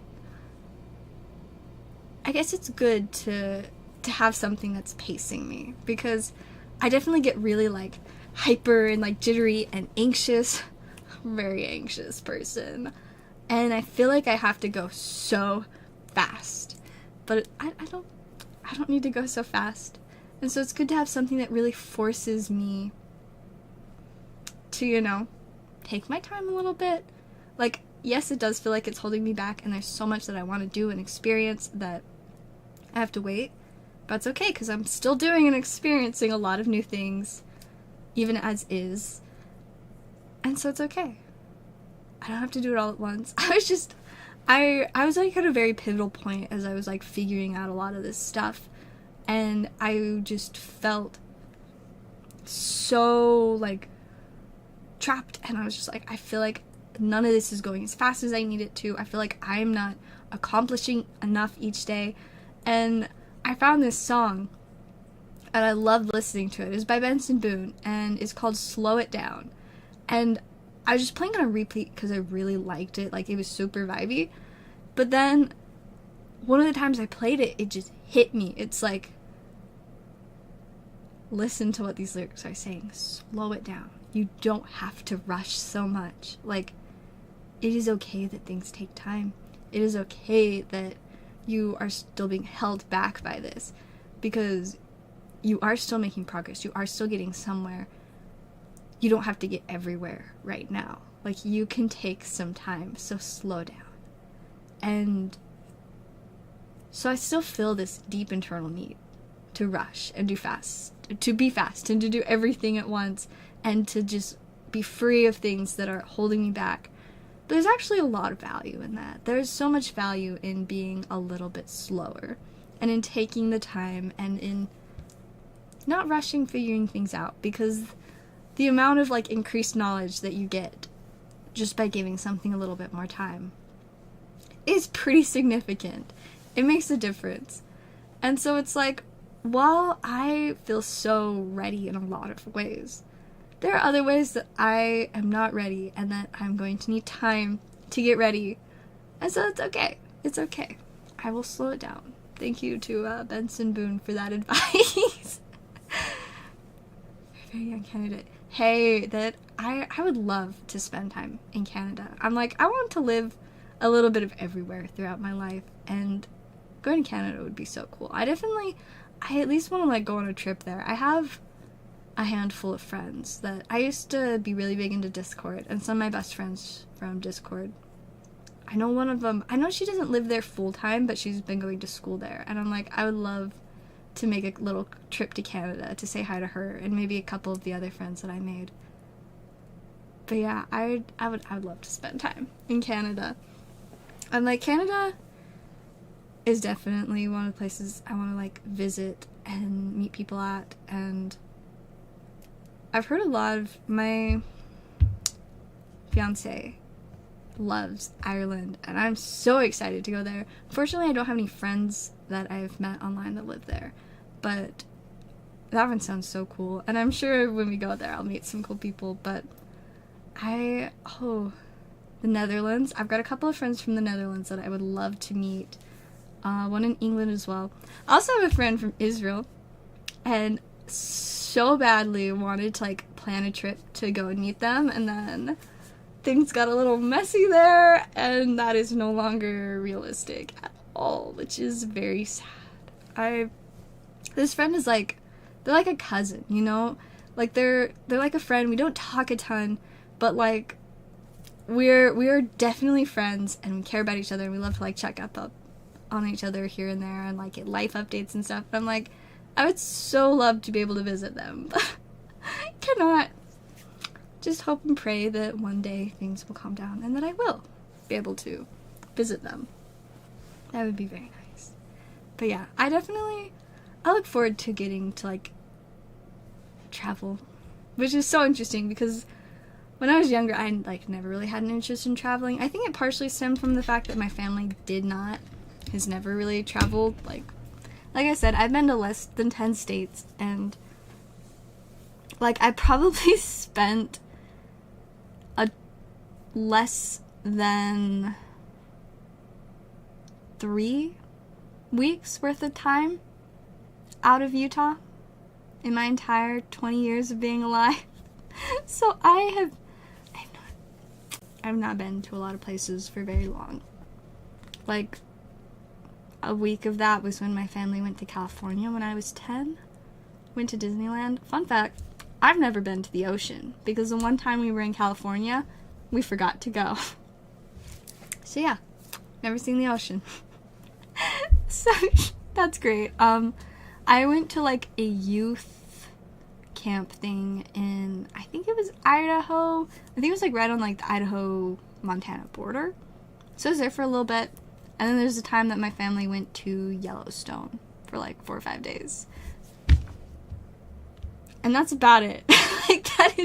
I think that's the extent of me being outside of Utah. So I should probably experience more of the world than just Utah. Like, I don't mind Utah. It's got some issues though, and I've heard that it is very unusual. So I would love to experience other places. Hey, welcome, Pokesly. We're doing pretty good. I've just been chatting about life and existence and all that fun stuff. How are you? Yeah, no, it's going pretty well. I opened the booster box and pulled some fun stuff, and then now we've just been chatting because I miss this. Like, I miss just hanging out and, like, chatting with you guys. Like, it's so fun. My voice does not miss it. I'm, like, actively losing my voice. This stream has been an hour and a half, and my throat is struggling. I, like, keep getting drinks of water. I'm like, it's not helping. It's a little rough, but it's funny. I used to be able to stream for, like, 6 hours straight, and it was fine. I didn't lose my voice. And now I'm like, we'll see if I can talk at all tomorrow. Utah is like, I don't mind it. I just think there's a lot of value in seeing what the rest of the world is like. Because I don't know. I know very little. Most of what I know is just stuff that I found online. Yes, I have heard about the hockey team. I've seen, like, random stuff about it and things about them figuring out, like, the name for it. I haven't followed it too closely, though. I've never been, like, a huge sports person, like, ever.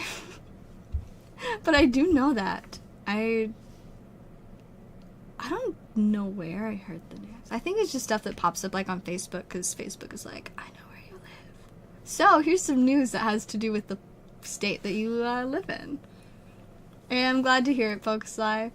See, I'm like, that's another thing I miss from doing regular streams, is, like, it's fun to just, like, you guys are my friends. I care about how your lives are going, and so it's always nice to, like, hear when things are going well, or, like, when people had, like, big stuff happening in their lives, and I think that's so nice. I'm like, I've never had, like, a ton of super close friends. Like, the closest friends I've had have been, like, some of my online friends and the people I play Commander with. And I don't know, I've never been good at keeping in contact with people. I'm not as good at, like, one-on-one conversation as I am at monologuing. I'm kind of, yeah, not great at, like, group settings most of the time. I like to either be the only one talking or not talk at all. I feel like that's usually about my vibe. Don't get me wrong, I don't mind, like, a nice, like, balanced group setting. I love playing Commander. It's, like, a good mixture of, like, talking and listening to others and stuff, but I don't know. I've always kind of struggled, like, socially. Not my strong suit, but so not super great at, like, keeping up with friends and stuff. But it's, like, it's not that I don't want to. Like, I still want to have friends and, like, know what's going on in your lives, or, you know, just know that you guys are vibing. Hear about cool cards that you buy. Like, I don't know. It's fun. It's like, I don't know. It's just nice. It's like, I feel so much more connected to people. And it's like, obviously, I don't know you guys super well. You guys know a lot more about me than I do about you, because I'm the one just sitting here monologuing. But it's like, it's just nice. It's cool to be, like, a little part of some of your guys' lives. And, you know, if we ever run into each other, whether that be some random place online or somehow in person, which would be so cool, it's just like, it's nice to just have someone that you can just be like, hey, I kind of know you. It's like, we don't have to be best friends, do stuff all the time, kind of know you, but just like hey, I remember these cards that you liked, or this random conversation that we had on stream, or, you know, it's just fun. I like it. It's kind of, I guess it's fitting for me because I get really stressed out by, like, friendships and things like that. Like I said, I've struggled socially for most of my life. Like, I struggled to keep friends, especially when I was younger. Like, not my strong suit. But it's nice to just have, like, good, friendly people that I just, you know, can chat with and enjoy. A lot of changes at the moment. Changes good. I feel that. A lot of tonight's stream has been me talking about change, but it's like, change is such a positive thing if you let it be. And I've definitely been learning how to let change be a good thing and a positive thing. And it's a lot nicer than, see, I'm like, change used to be something that stressed me out endlessly, made me so anxious and so miserable. And now I'm like, when I look at change now, it is such a positive thing. It is such an opportunity for growth. It's like when things change, you have such a powerful, like, opportunity to improve things and to shape things in, like, a better way and to experience new things and learn new things. And I love learning new things. Like, the power of knowledge is insane. And I'm like, I don't have enough power of knowledge right now. There's so much more for me to learn. And I mean, it's kind of funny. I have very much so been against going to college, and I still don't plan on going, at least anytime soon. But it's like, I do, like, feel the need to, like, hunt more for knowledge and to learn things. And so, like, I don't know that I'll end up going to school to do that, but I definitely want to, like, live my life in a way that allows for that more. And I'm not sure exactly how I plan on doing that, but I feel like just working on slowly gathering information as I change and experience things. I don't know. It's like, I'm gonna learn stuff. I'm gonna keep putting myself in situations, I guess, that will allow for it, because knowledge is great. It's so powerful, and it gives you more opportunities, and it helps you to go about things informed. I love going about things informed. Something big. I'm actually scared. I mean, that's fair. It can definitely be scary to have big changes. And I'm like, I certainly feel scared sometimes about what I'm doing, how differently my life is going than a year ago when it was just the same thing over and over again.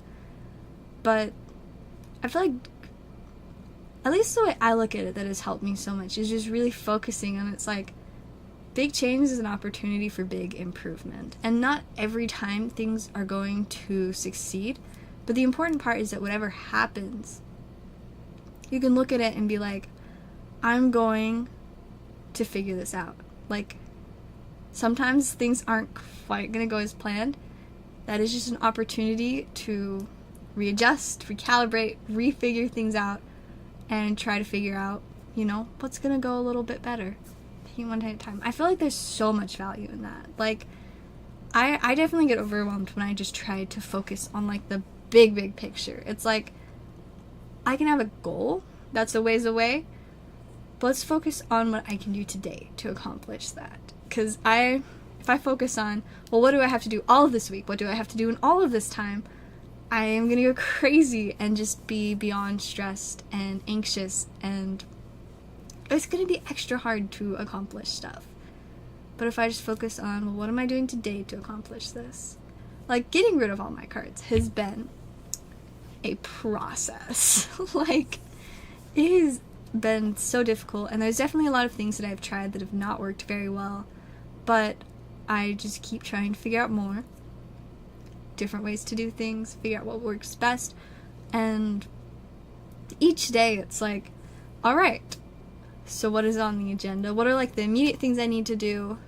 And then once I kind of get those out of the way, you know, like TCG player orders, responding to messages from people about what they want to buy, and then it's like, I usually have a few hours where there's not, like, a specific thing I need to do, and I always get so stressed. I'm like, you know, what should I work on? What's going to be the most helpful? And it's like, I just have to find something.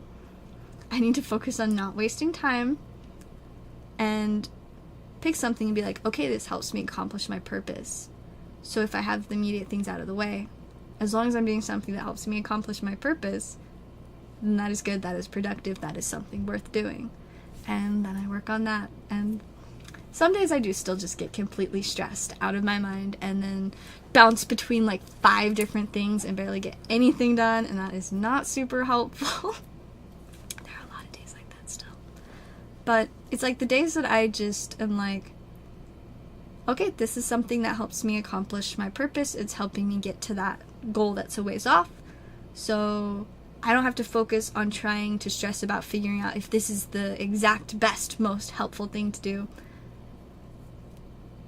that's okay. Like, that's okay if it's not the exact most best thing to do, because it's still something that needs to be done, and it's going to be helpful. And if it ends up not being something helpful, at least I'm going to learn and know that it's not going to be something helpful, so it's not something I have to worry about thinking about doing again, you know?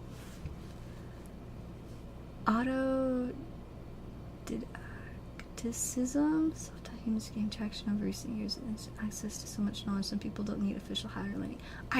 I seriously feel that. Like, there is so much access to knowledge now.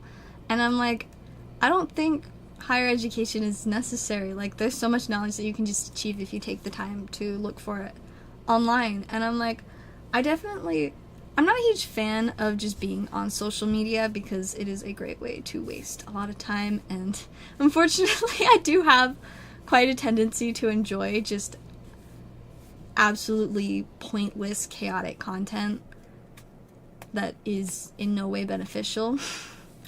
But when I do spend time on social media, like, I do want to try to, like, curate that more to focusing on things that are going to help me learn and gain information. Like, yeah, sometimes I go on there and I'm like, I just need some funny, just nonsense to laugh at.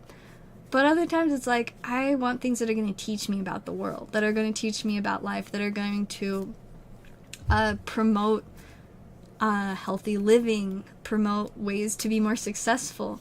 And I love having that kind of stuff pop up in my feed, and it's like, I am just being taught, and it is great. I really like when I, like, spend, 10-15 minutes scrolling on social media, and then I come out of that and I'm like, wow, I learned some stuff. I have some new ideas. I have some new feelings. I have some new motivation. Like, I feel like that's such like an empowering thing to just, I was just on this silly app for a few minutes and I learned something new that I can use to help improve my life. Like, that is cool. That is cool that I can just learn something randomly like that. And I feel like that is a lot less stressful of a way to learn things. Like, I was so stressed and unhappy during my time in school, and I just don't think that it was the best way for me to learn or to, go about things. Like, I did fine in school, but I hated it, and I was so miserable, and I'm like, that just not the kind of place for me. But learning little tidbits of information from people like, hey, this is something that I learned it in my life, but here's also, like, the scientific evidence to back it up. Now you have this information and that scientific evidence. Go forward with that and use it to, improve things. And, like, I'm so interested in, like, natural remedies and stuff right now. Like, there's so many weird, sketchy chemicals in everything, and so many weird, sketchy side effects to all the weird, sketchy chemicals, and I'm like, I definitely have, like, a desire to learn more about, like, natural remedies, and,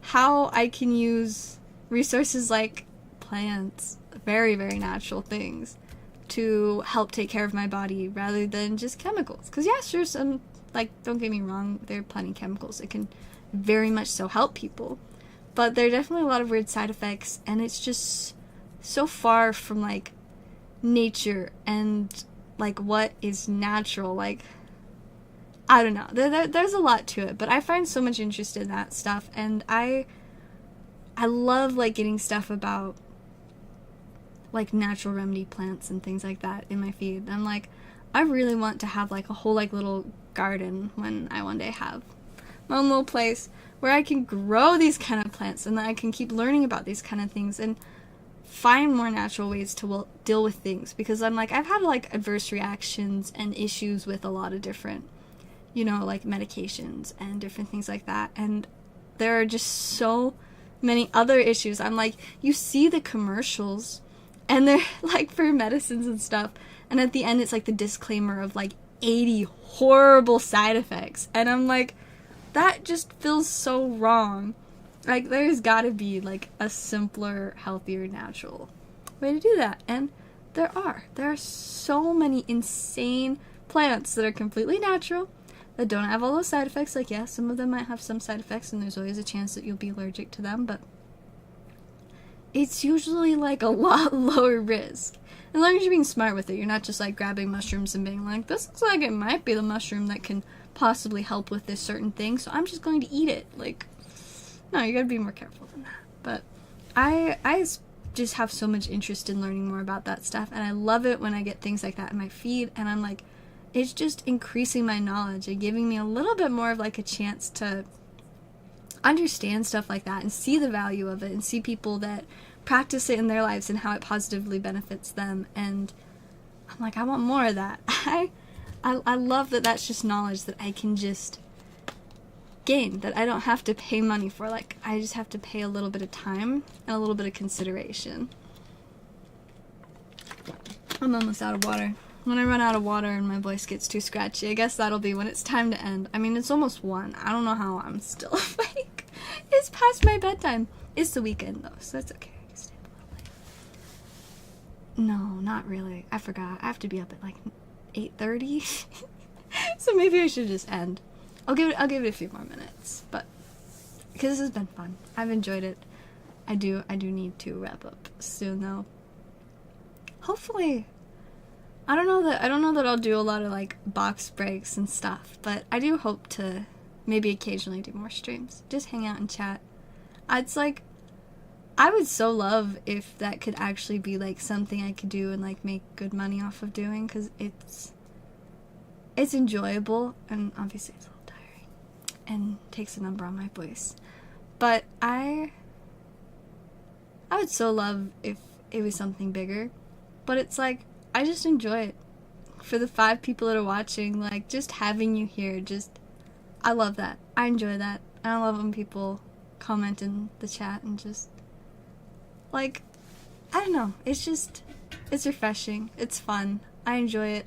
I'm like, it's just that, like, little bit more social interaction that I needed. Because, like, I'm not always a super social person. I like to keep to myself a lot. But, like, you know, just being a human, there's this part of me that, like, has, you know, some kind of, like, want for a little bit more. And I enjoy this. It's, like, the most low-key social interaction. Like, I like that I don't have to be somewhere. I'm just in my house, but there's not other people in my house. I mean, my entire family's here, but they're mostly asleep. Probably. I actually don't know. My siblings might all be up playing video games. I don't know. So, but it's like I can just be done anytime and just go to sleep, and it's okay. And it's chill. I like the low pressure vibes. Of course, you know, as I go throughout life and as I experience new things, I'm sure there'll be plenty of times where I'll have to experience higher pressure social environments, but that's okay, because I'm gonna learn and I'll figure it out. And so it is okay. You know, just maybe not my favorite. But maybe I will end up really liking it. Maybe, I don't know. I've never been much of one for, like, parties or big events or things. I'm like, I would just do my own thing. I like being in my house. I don't know, I guess maybe, I've never, like, hosted parties and things. Maybe I really would like that. I don't think so, though. Not quite consistent with, like, things that I have enjoyed or not enjoyed in the past, which, oh, my car has been fantastic. Except now I really want to get a Tesla instead, because I hate paying for gas. That's the one thing with my car that I am not enjoying, paying for gas. But I also don't drive a super ton because I basically work at home, so I don't use that much gas. But my fiance has a Tesla, and I love it, and so I would so love to get a Tesla too. But my Versa has been very, very nice. I have enjoyed it immensely, and it's just been convenient to have. Runs so much better than the cars I drove previously, because my little brother is now driving the Altima that I used to drive. Since he started driving it, has hit 250,000 miles, so that's fun. But honestly, that car was always surprisingly well running, considering it's a 99 Altima. Whatever my dad did to fix it when we got it has worked wonders. But the Jeep was a lot of work. It was a little bit scary sometimes. I don't necessarily have any stuff that I'm selling tonight. I mean, I do have stuff I could sell if there's something you're looking for. I have tons of cards available, but I did not prepare anything, so I'd have to... Most of my, like, packs and stuff are upstairs, so I'd have to run upstairs, and I don't have, like, the greatest selection. But I could always sell stuff. I never say no to a random sell. It would just have to be, like, I don't know. I'm trying to think, like, what do I have? I have a couple booster boxes. I don't know that I have the greatest prices that I can offer. My pricing isn't as competitive as it once was. I guess that's just because I compare it to, like, all of the big stores and, like, the people that have distributors that have started, like, doing rip and ship streams, and I'm just like, I can't compete. So it makes me feel not very competitive price-wise, but I do have some random packs. I've got, like, I think booster box of Scarlet and Violet base set. Yes, I do have that. I know I've got, like, a bunch of random Sword and Shield era packs, probably lots. I think I have, like, Sword and Shield base, Darkness Blaze, Fusion Strike. I think I still have Brilliant Stars. Probably a few others, but, like, not a ton of packs. Most of those, I think, are, like, $5 a piece. It's been interesting to see, like, Sword and Shield prices, like, starting to go up.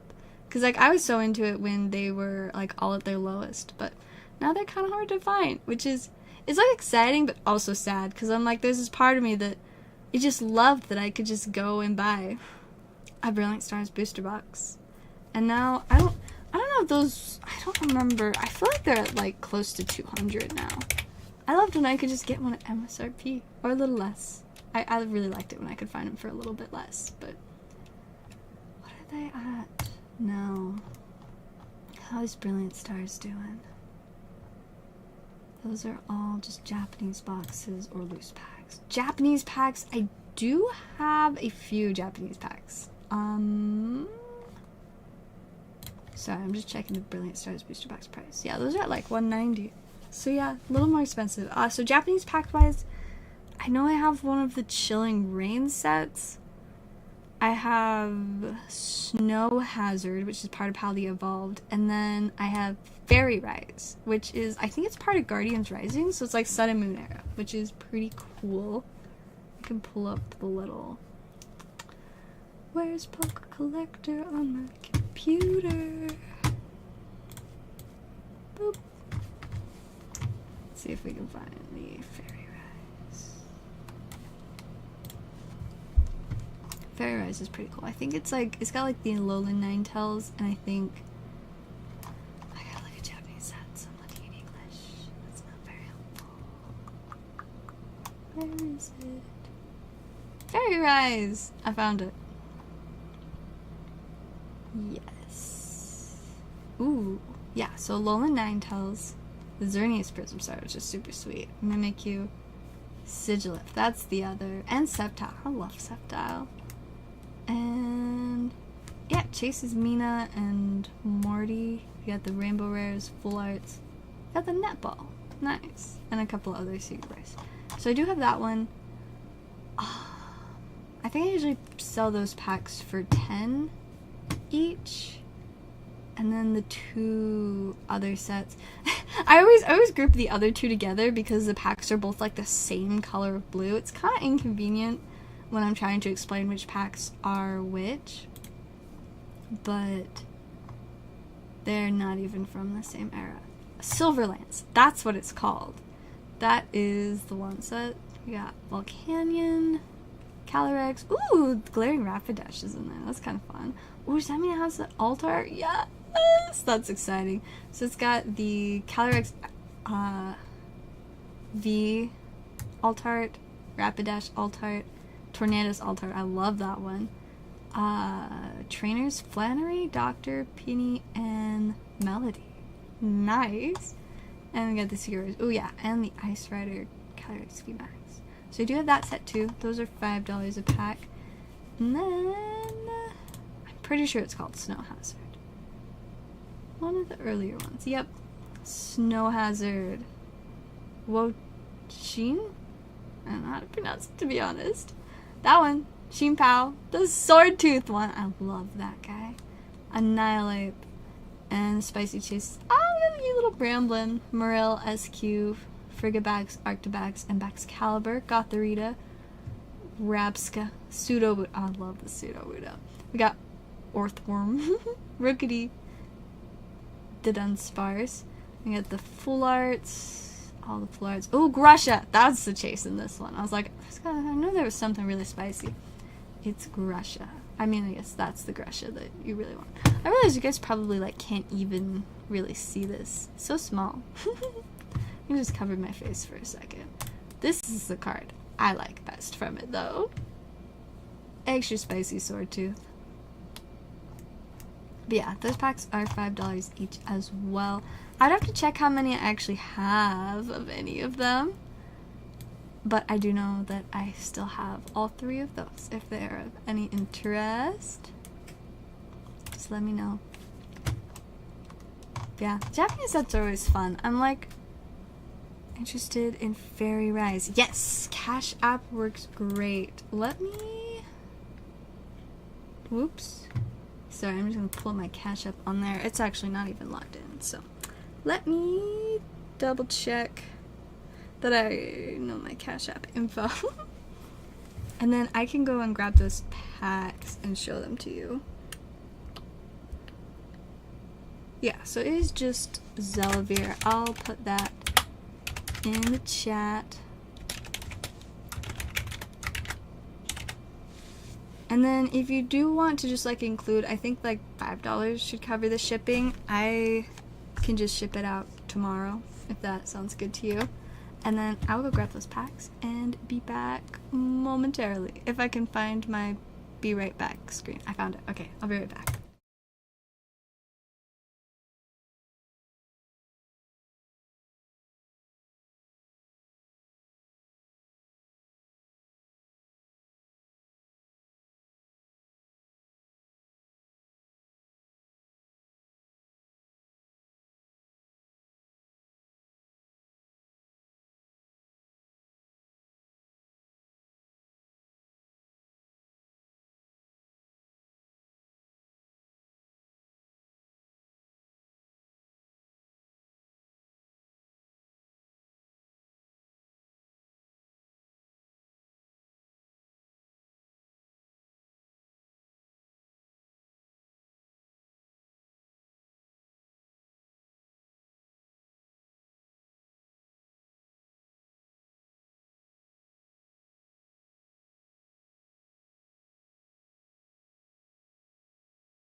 Hello, I'm back.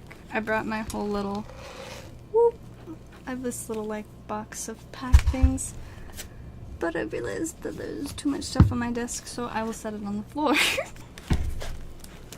Let's see.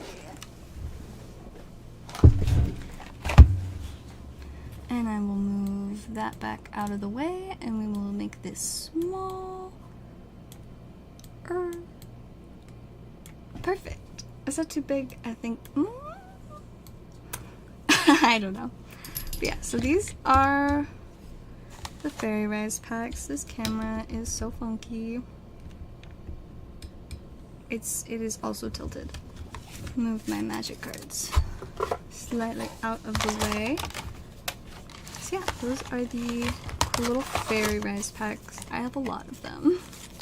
Good little stash. See, how many do I have?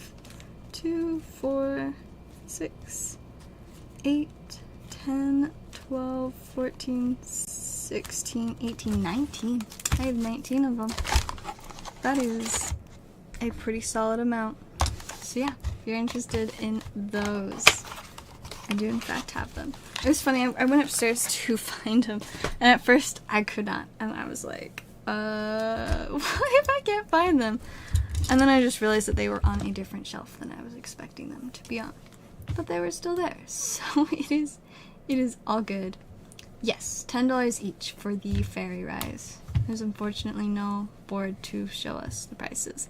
I think somewhere I still have, like, the Excel spreadsheet. Let's see. It's probably so outdated. I wonder when the last time I updated it. Wow, yeah. I'm looking at all this stuff and I'm like, I have some of it. Not a lot of it. Wow. Last time I had the board, I had Ultra Prism and Unbroken Bonds. That is kind of cool. Those are cool sets. Nice. Well, fun. But yeah, very outdated. Not super helpful. It is full of inaccurate information.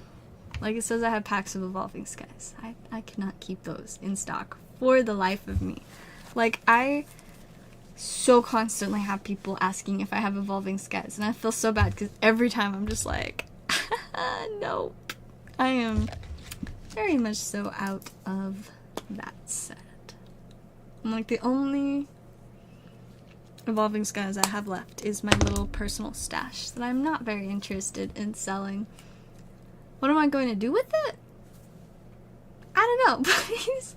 I've got like a little bit of a sealed collection that's like my to keep stuff, and I do have some Evolving Skies in there, but that is stuff that I plan to keep for a very long time because just, yeah, I still want to hold on to a little bit. I was so obsessed with sealed collecting for such a long time, and I'm like, I want to keep it a little bit, you know? Let's see. Perfect. And then I don't 100% know if I still have your shipping info saved. I don't know if you want to email me or message me on Discord to make sure I have the right info, and then that way I can get you tracking info tomorrow. I'll send my shipping email in the chat if you want to reach out that way. But yeah, let's go. Let's open some packs. It's exciting. Let me adjust my camera so you can see my amazing Rayquaza playing that. And let's see if we can pull some spicy stuff. Alrighty, pack number 1. I think these packs are one to the front for the pack trick. We got a cute little Shedinja. He's just a silly little guy. Email, perfect, thank you. Then we got Yamask. We have a Vespiquen. Oh, the little Litwick. I love the little, like, knitted ones. Those are some of my favorites. I've got, like, this just huge stack of a bunch of them. I went through so much of my bulk and would just pull these out because I just love them. And weird trainer card. I'm not totally sure what this one is, but it is a random trainer card.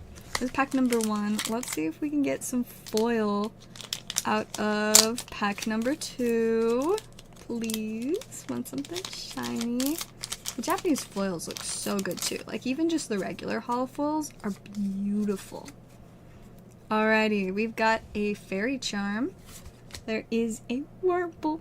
Adorable. Oh, little Vulpix. So cute. We have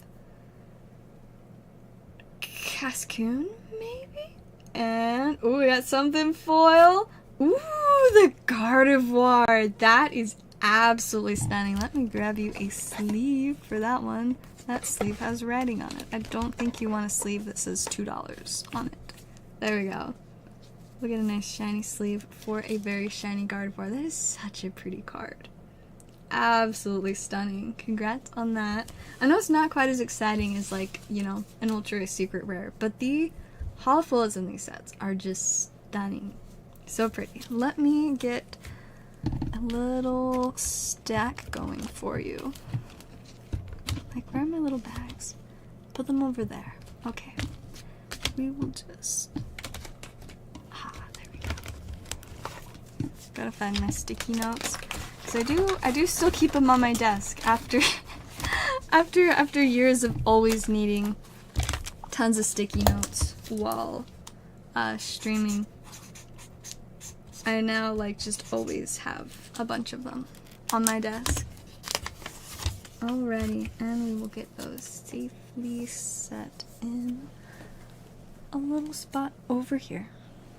Nice, that was fun. Hope you enjoy your Gardevoir and the rest of those. I love the sets that have the Alolan Vulpix, like commons and uncommons. I don't actually know if they're commons or uncommon. I'm struggling to speak English. But I love those cards. I mean, they're just so cute. Normal Vulpix is great, but Alolan Vulpix just hits different. Like, I'm like, is it just the one art in this set? I'm looking at the wrong set. We can just go here and look at all the Alolan Vulpixes. Though it will bother me forever that the Alolan Ninetales in Fairy Rise is a fairy type, and the Vulpix, you know, is the water type. Like, what even? Why? This is super cute. Like, promo ones. That's cute. They're all cute. They're so fluffy. So I guess there's like a decent handful. Oh, this one is just absolutely... Yes, you're so welcome.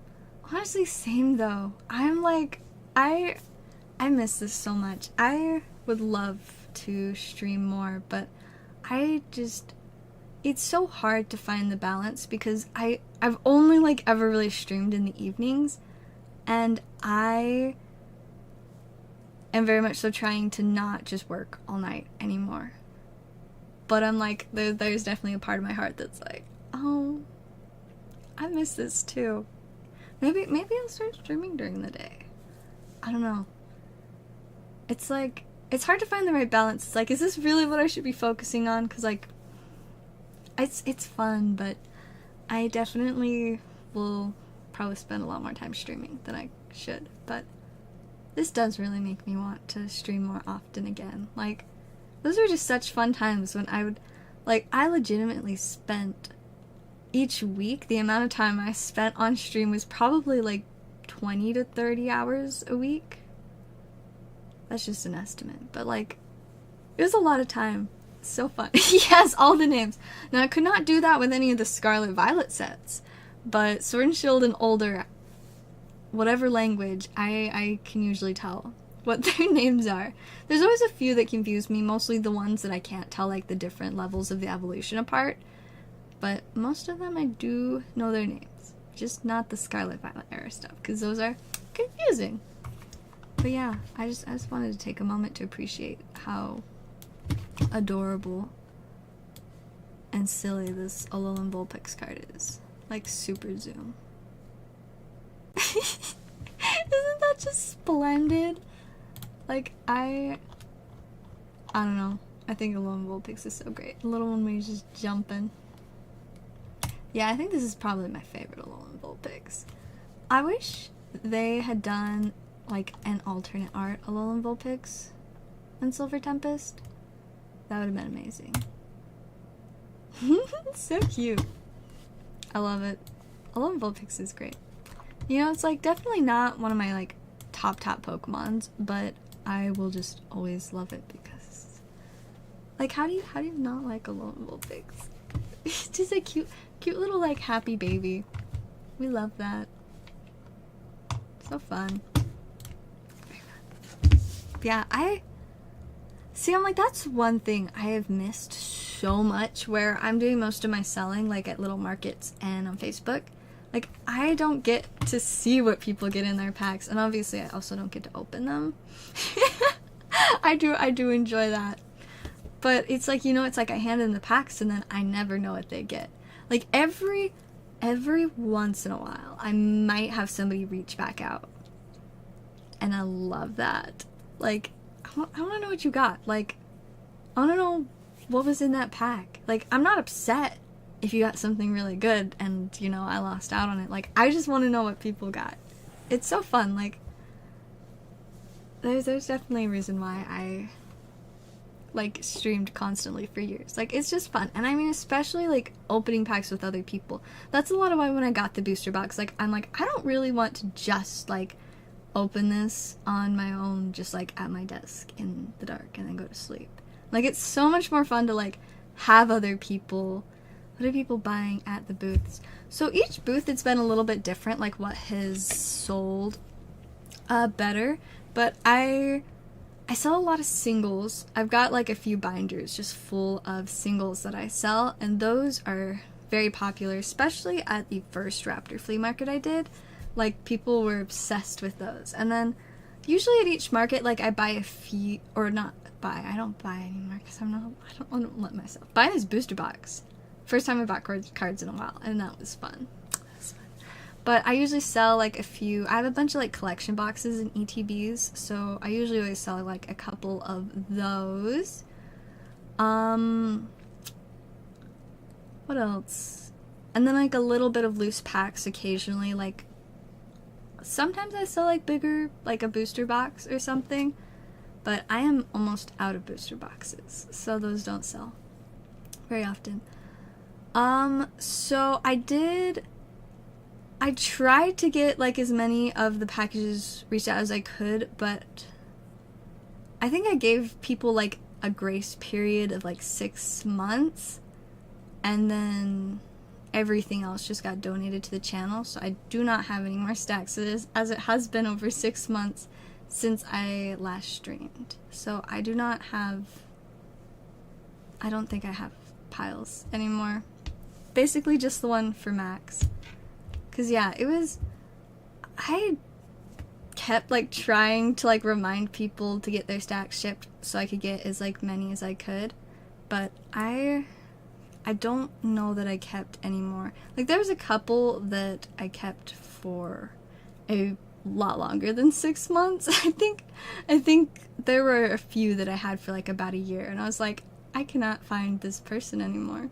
It stressed me out like crazy. I was just like, so yeah, I think if I do start streaming more often again, I definitely will not plan on doing any stack holding, because yeah, I don't know, it is hard to like track people down and be like, hey, you still want these? But yeah, no, unfortunately all of the stacks that I weren't able to get shipped out, I just, you know, did donate them to the channel, and do not know where the cards are anymore. they have disappeared into the chaos. It's not as bad of chaos. It was funny, my mom was asking me, I was looking for some cards, and she's like, where are you even gonna find those? And I'm like, in my room. She's like, how many cards do you still have in your room? Like, do you really have that many? I'm like, yeah, because like most of my cards I've moved out into, there's a closet in the other room, and then up in her office, which is like my little shop space. But there are definitely still a lot of boxes of cards in my room. Mostly Magic at this point. I have a lot more Magic, because I do still play Magic, and I would like to keep some of my bulk for that. But there are a few random boxes of Pokemon, like, I'm not even sure. Some of them I just like go through the boxes and I'm like, I don't know what this is, and the amount of like mental energy that it will take to find out whatever that is too much. Every once in a while though, I feel real ambitious and I'll pull out one of the boxes. Like, there's a bunch of boxes on top of the boxes, but I think a lot of the weird ones I need to go through right now are Yu-Gi-Oh! Like, what's this? Yeah, I'll show you guys one of my random little boxes that I have yet to deal with.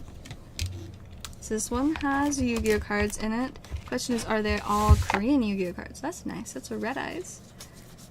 So yeah, this is a box of Korean Yu-Gi-Oh! Cards. Anybody interested in Korean Yu-Gi-Oh! Cards? Because as you can see, I have tons. Some of them are great, like Swap Frog. I love Swap Frog. Got the Ghost Reaper. It's a pretty spicy, some kind of hybrid dragon, something. Dweller of the Abyss, you know. Got some fun ones. I don't know the Yu-Gi-Oh card names as well as Pokemon. The only reason that I know some of the Korean ones is because I do sometimes sell them online, and so I would have to like look up their names a ton. So I do know some of them. Like this is Cyber Dragon Noxture. I don't know how to actually pronounce it. I just know that it's like looks like it says Nacho, so I just call him Nacho. Got White Stingray. This one's easy to remember. This one has a really weird name. I think it's like Dinomorphia Paleozoic or something like that. This is Fantastical Phantasme something. I think it might say dragon. Dino Wrestler Pankratops. Oh, look, there's some English ones in here. Just a bunch of really random ones. Don't know why they are in here. Oh, it's Fluanderies. I love Fluanderies. Oh, look how cute. He's just a little silly guy. Delightful. And by delightful, I mean just the cute ones. I don't like Yu-Gi-Oh! A ton. I do like Slime Toad, though. He's kind of fun. The not delightful part is why I have these and how I'm going to get rid of them. Yeah, selling Korean Yu-Gi-Oh! Cards has not been the easiest thing. There's not as big of a demand for them. Most people want to be able to read the cards that they play. You know, makes sense. I can't blame them, but I have quite a lot of them. Ooh, adjust the camera again. So yeah, I have boxes like that that are exhausting to figure out what to do with, and will probably one day end up just in a large lot, like some random big box, and then sold for really cheap, because yeah. The only thing is that I do know that there are some expensive cards in there, and so like I still want to go through and pull out the ones that are like, you know, $15, $20 cards, not just leave them in there. But once I get rid of those, then the rest of them can just go for really cheap. I don't think so. The only Korean Pokemon cards I ever had were some Eevee heroes, but I think I sold those. I do have some other random Japanese Pokemon cards. I actually added some pretty cool ones to the binders of cards that I'm selling. You want to see them? I can show you. I kind of just want to show you guys because they're cool.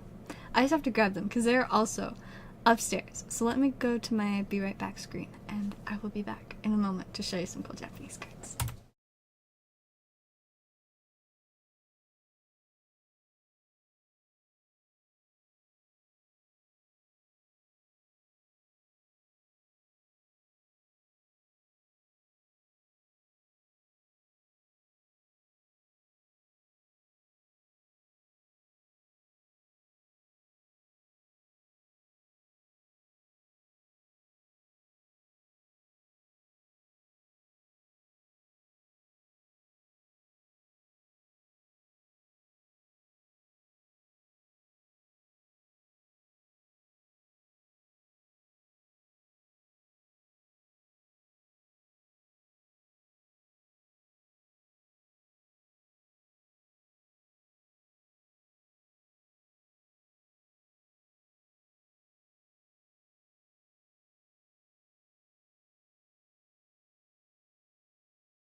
Alright, I'm back with the binders. Let me find a place to set them. Here. So first I will show you, let's see. Gotta adjust the cameras again. Alright, so I don't have a Japanese binder. It's just mixed in with all the English ones, but I gotta move this magic bulk before I knock it all off my desk. Let me stick it in the empty Bloomburrow box real quick. Ooh, I'm already spilling stuff. I cannot be trusted with piles of bulk on my desk. Alright, let's see. Alright, the bulk has been removed. So this is the dollar binder. This one is so fun because You know, like, most parents don't want their kids looking through a Pokemon binder of cards to buy, because most of them are pretty expensive. And so this one is great, because I actually have probably more adults than kids go through here, but I always love it that it's, like, also kid-friendly. So when kids want to find a few really cool-looking cards, it's like, this is totally something that is realistic for that. Whoop. Gonna, like... I don't know that you can... Woo! I'm about to knock the camera over again. This light, too, is... That's kind of better. There's just a bunch of stuff in front of my face. But I know I have two different dollar binders. And one of them I put a bunch of these cool Japanese ones in. I just gotta actually find that. Oh, and I forgot the binder that I had a few other cool Japanese ones, but I've got a bunch of, like, the Eevees, like the Japanese ones. Those are always fun. I like the Glaceon too. I have like a whole stack of them. Four. I have 4 of them. I was thinking it was like 3, but it was 4. Maybe it's the other binder. Also, more Alolan Vulpix. So cute. I do have some of these really cool foil energies that I'm kind of obsessed with, and I'm only selling because I have a lot of copies. I have some other fun ones, like there's a Japanese Luminion. These aren't like the coolest ones, but you know, we got Regigigas. Where are...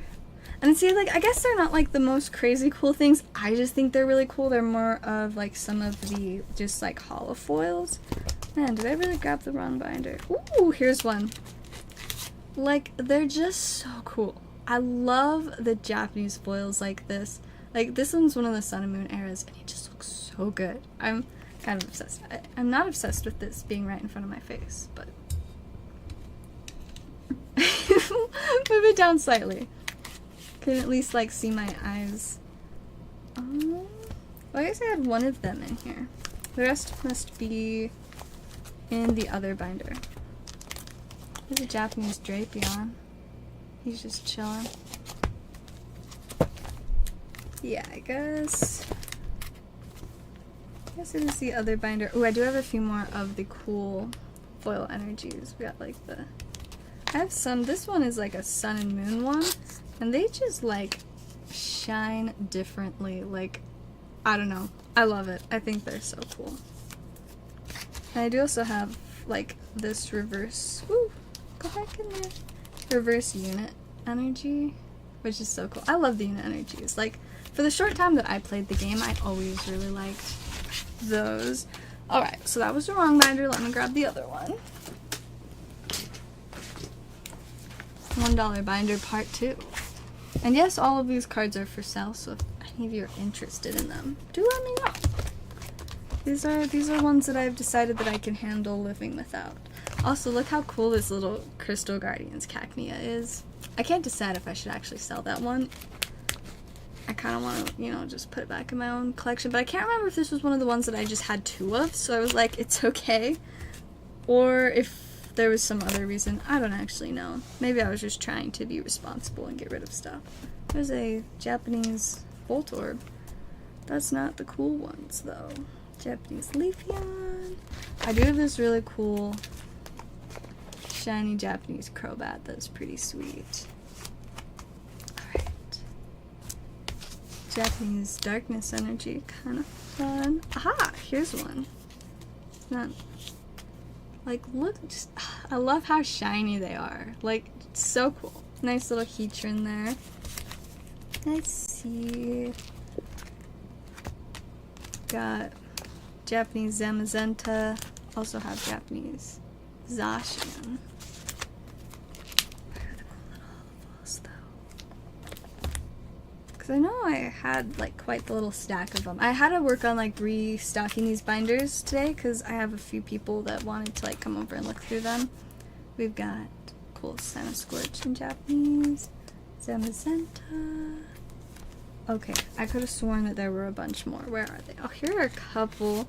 We got the fun little Snorlax. That one's a little more recent. I think The English version is... so all the cards in these binders are $1 each, including the shiny Crobat. So this Slacking, I love this one. It's like totally giving like Bigfoot vibes. I love all the trees in the background and the moon. Like, how fun is that? I don't know. I really like it. Let's see. A Japanese Blissey. Another Japanese Ridiculous. Got Espeon. I'm so confused because I really thought that there were more than just the few, but I don't know. I went through a lot of cards today. There's another one of the cool energies. I love those ones. Like, they're fun. I've got this whole page of Pikachus that is pretty great. My voice is struggling just a little bit. Ooh, yes. I also have this really neat Glizopod. Like, tell me that is not just so sweet.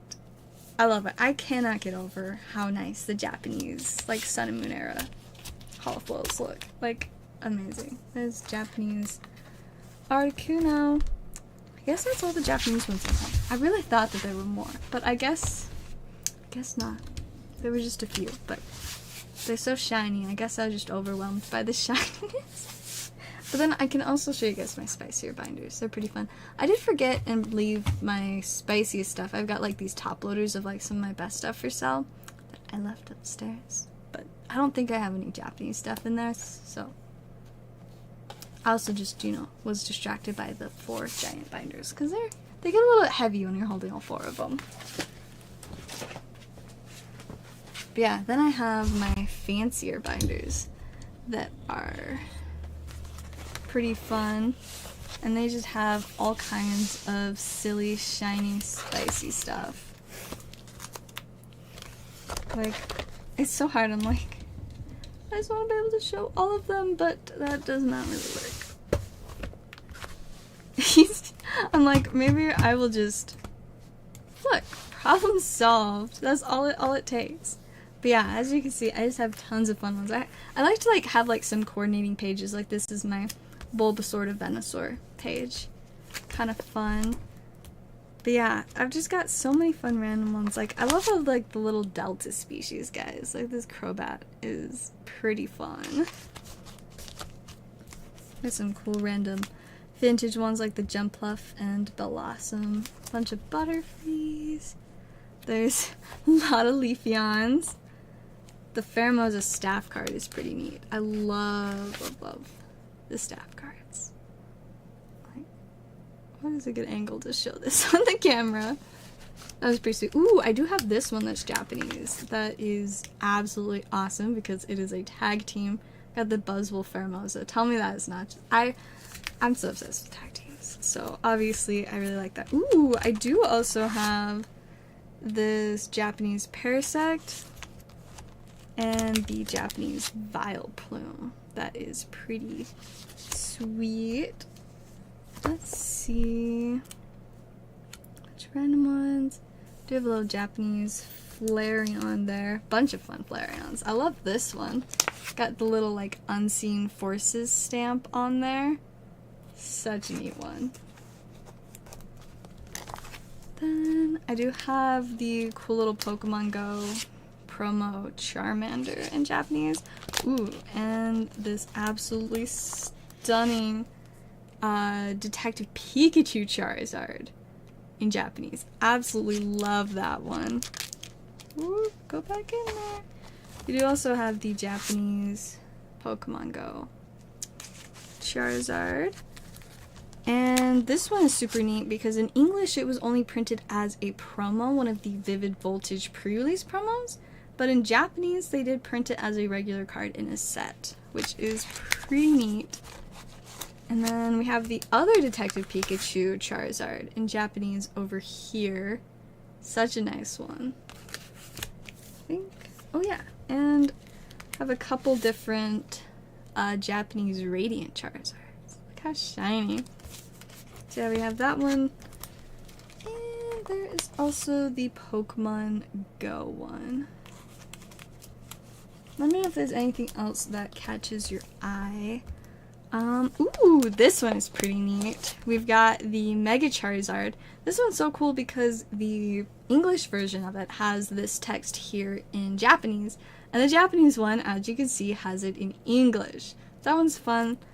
This one's got a little bit of like whitening on it. It's not in perfect condition, but it's such a cool one. The vast majority of my Japanese cards are ones that I've pulled from packs, but I know that one is one that I just bought. Have the Japanese Heatran here. Got a couple cool, they're not Japanese, but like these EXs are so neat. Like the Mag Cargo, I absolutely love that. Do have this really nice Japanese Orcorio. The Shining Crobat. Cool, let me grab that for you real quick. Let's see, where are the dark types?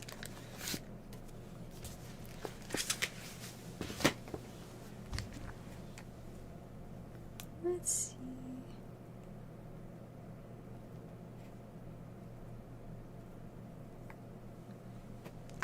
Hey, welcome Trev, how are you? Hey, thank you so much, I appreciate it. It is definitely very exciting stuff. But yeah, once I see that come through, I will add that to your stack, Max. Let's see, where were we? Did I show you the Chandelure? As you can see, we are just going through some of my binders of singles. These are all for sale.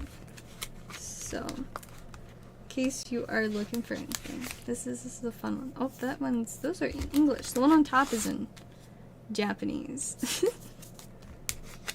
Can't go wrong with Blaziken. Let's see, and I don't think there are any Japanese. Oop, nope. This one's in Japanese. Look how sweet that scent of Scorch is. Like, the texture on the Japanese ones just hit different. I love it. It's good stuff. Ooh, we do also have the Detective Pikachu Greninja. Love the, so in English, this one is a holofoil. Japanese, it's like, kind of like reverse, but it's kind of all, I don't know. I love it. So pretty. Also have the nice Calyrex. Let's see if we have Japanese Quaquaval Full Art. I think that's how you say his name. Chandelure, yes! Can hop back over to the Chandelure. Which page was that? Aha, this one. I do not remember for sure which English set this one was in. It's such a pretty one. Like, it just looks so good with the silver borders. Such a pretty one. So yeah, there's that. I can set that aside if, I don't know, I can show you the back of it too if you'd like. Nice and crisp. Let's see, that is way too far ahead. Ooh, this Palkia. I didn't realize I had that in Japanese. Nice Palkia GX. So fun. I love Palkia. Very cool Pokemon. Then, yeah, I guess I missed that one the first time we went past. We also have Lapras in Japanese. I love Lapras. I hope they give Lapras an alt-art soon. Like, not that I need the temptation to buy that, but that would be so neat. Also got the Kyogre Amazing Rare. I'm sad that they didn't do a ton with Amazing Rares. Those were always so fun. Don't think any of these are in Japanese. Ooh, we do have the Japanese Vaporeon. That is super sweet. I love that one. So yeah, Japanese and English one of that. There's the Japanese Vaporeon V. Got Glaceon VMAX. Are these Japanese? Nope. Ooh, this one is. Got the Dondozo. One of the few Scarlet Violet era ones that I do know the name of. And Octillery. I love this Octillery so much. Pretty sure I have a couple of them, which is why I'm willing to sell one. But yeah, I was excited from when they first announced that Octillery. Also have this sweet Greninja GX. This is also from Detective Pikachu. Like, I love that. Such a cool one. This page has quite a few Japanese also have the Kiram VMAX. I'd love to see a Kiram alt art too. That would be really neat. Got the Kingdra. Very, very, very nice and slick with that silver border. We have the Arctizolt in Japanese. Oh my goodness, it's Chargebug! I love Chargebug so much. I kept like a little stack of these, but I did decide to let go of a few of them. Figured I didn't need to hoard all of them. Also have this really cute Patch Ursu. Such an adorable card. And we have Toxtricity. We have 2 Toxtricities in Japanese. I love this one. Like, just so cool. I can't remember what set this one was printed in. I feel like it was like, I feel like the English one was maybe Rebel Clash. But I don't know, this one might have been, no, I don't know for sure. I'm not sure what the Japanese one was printed in. Ooh, these Pikachus are sweet. So there is the regular, like, foil of the 25th anniversary one. And then I also have, I don't know exactly what this type of foiling is called. Like, I've seen some people just refer to it as a reverse. But I'm like, this is so cool. Like, look at that. Look how cool that is. Definitely a little bit spicier than a reverse. But that one is so neat. Ooh, maybe. Does not want to go back in his little pocket. Perfect. And then I did see the payment for the Crobat, so we got him added into your stack. Let's see, I don't think there are any more Japanese on that page.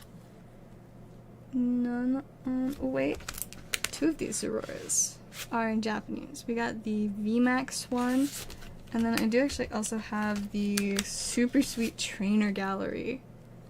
I love this one, so cute. And I just realized that this is just a page with a lot of Japanese Zororas.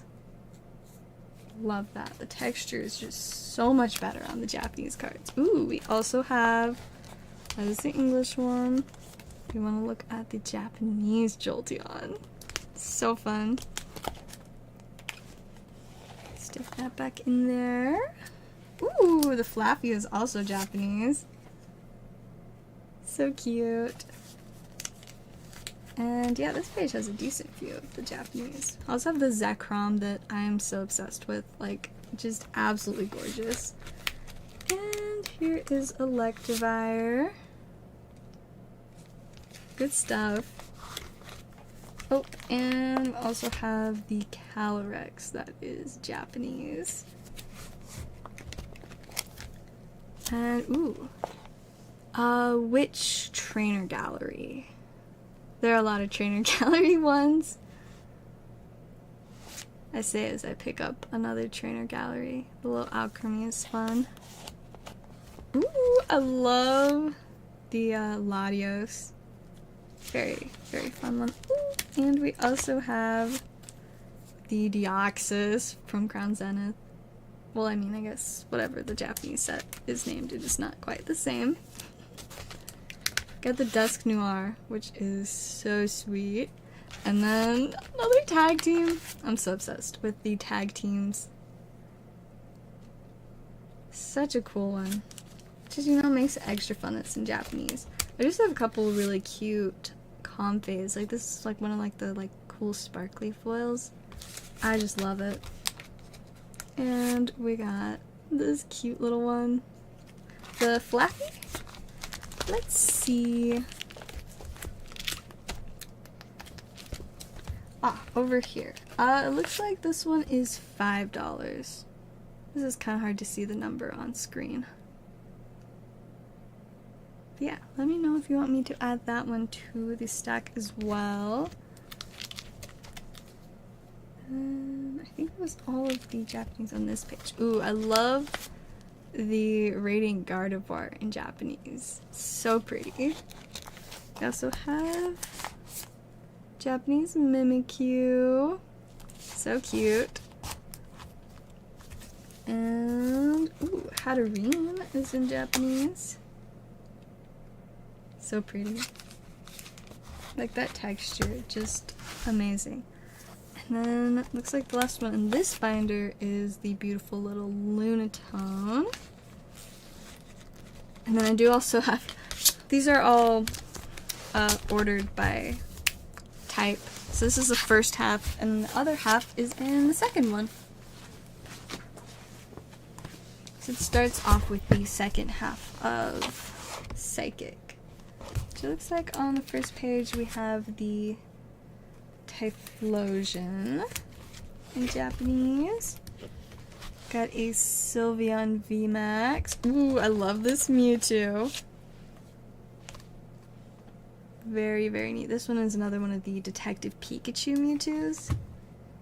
Or Detective Pikachu set cards. I love the Detective Pikachu set. That was such a fun one to open. Ooh, here's another Japanese tag team.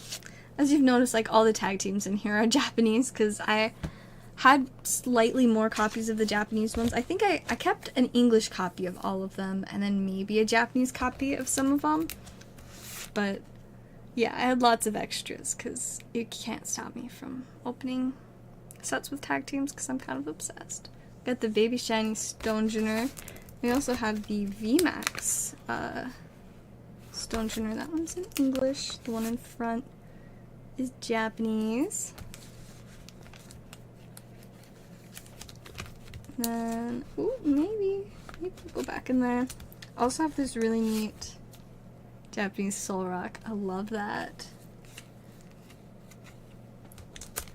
I'm struggling to get these back in the sleeves. I'm also struggling. I'm gonna need to go to bed pretty soon. I guess we can finish this binder, and then I think that'll be a good time to finish up.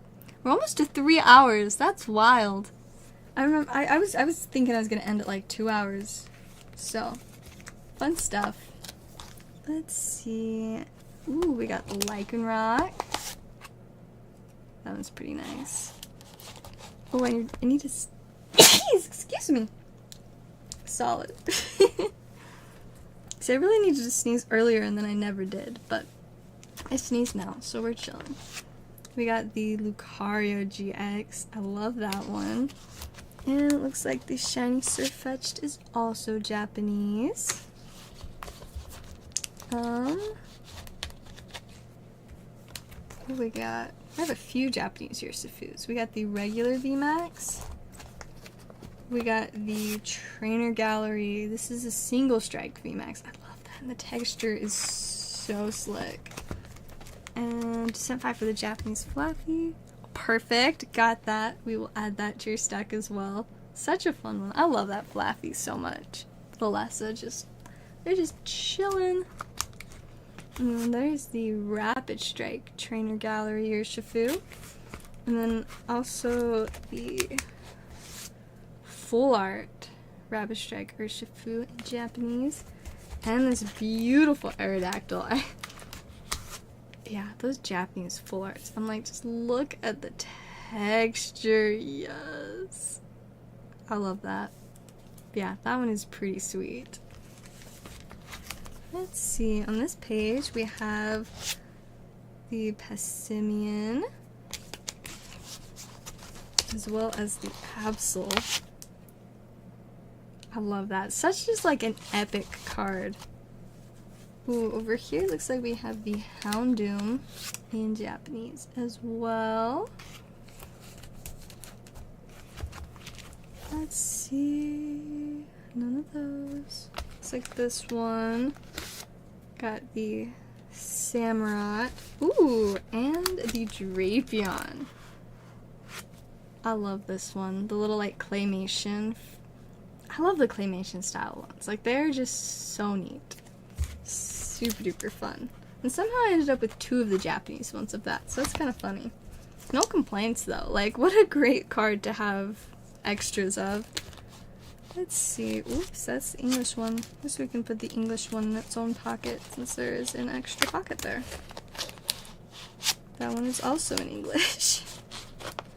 Just trying to pull out the Japanese one, please. Got the Japanese Eternatus VMAX. Got Japanese Umbreon V. I don't, ooh. Is it mailing address? Perfect. I will probably, yeah, I should have time tomorrow afternoon. I will get you, tracking on that. Oh, this one is so pretty. And get your very fun cards on the way. Tell me this Jirachi isn't just beautiful. Like, once again, Sun and Moon era holofoils just hit different. Such a gorgeous card. And then there's the Corviknight VMAX in Japanese. Ooh, I love this Zacian. Another one from whatever the Japanese, I think V-Star Universe. I think that is the name of the set. Unless I'm getting it confused with one of the other Japanese specialty sets. But I think that was the one. So I have the Japanese Mawile GX. And on this page, ooh, we got the Xerneas Prism Star. Tell me that's not so pretty. Absolutely love that one. And then we do also have the Mimikyu GX in Japanese. So fun. Ooh, we got more tag teams. There is the Togepi Cleffa Igglybuff Japanese tag team. Love that one. And then right next to it, we've got the Giratina and Garchomp. This one I do also actually have the English one for sale. Because I guess I just had a lot of those for whatever reason. Not sure, but not upset. There is Naganadel GX. Got the Duraludon VMAX in Japanese. And then I think this might be my favorite, like, non-alt-art tag team. Absolutely obsessed with the Reshiram Zekrom. And then N is just chillin'. Such a vibe. Such a vibe. Also have this cool little Altaria. Thank you guys for all coming and hanging out. It is, like, this has been really fun. I'm glad that I decided to stream tonight. Like, it was such like just a quick little, like, oh, you know, I might just do a little stream. And this has been so fun. I'm like, I miss this. I do kind of miss just staying up all night and streaming. Can't say I miss it enough that I will start doing it again, because boy do I love actually getting a reasonable amount of sleep at night. But this has been so nice. I have thoroughly enjoyed it. There is a full art Japanese tag team. Pretty spicy. But yeah, I enjoy this so much, and while I don't think I'll end up, you know, streaming a ton more often, it does make me want to at least do it occasionally. I also have this really sweet Japanese Tornadus that is just fantastic. And the Dunsparce! I love this one. Alright, just a little bit more, and then I think it will be bedtime. I'm like barely functioning. But for the sake of fun little Pokemon cards, you know. I love this Porygon. It is so pretty. I'm just gonna fall asleep sitting here. All of a sudden the stream's just gonna go quiet. I'm just gonna be asleep on the floor. There is a cute little cast form. Also have the Oranguru, which is, I love just how colorful and fun this card is. Like, it is such a vibe. Let's see, we got Regigigas. There's a cool Smeargle. It took me a second. I was like, wait a second, what is this Pokemon name?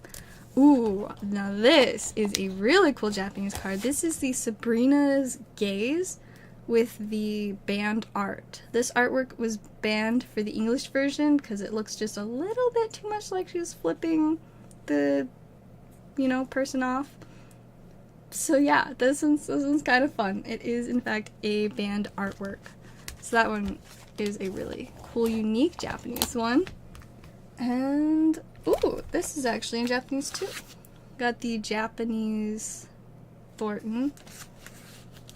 I was like, I don't know if I have any Japanese trainers. Well, turns out I do. Ooh, this one is fun. We have the Japanese Aroma Lady from, I believe that was in Eevee Heroes. And none on that page.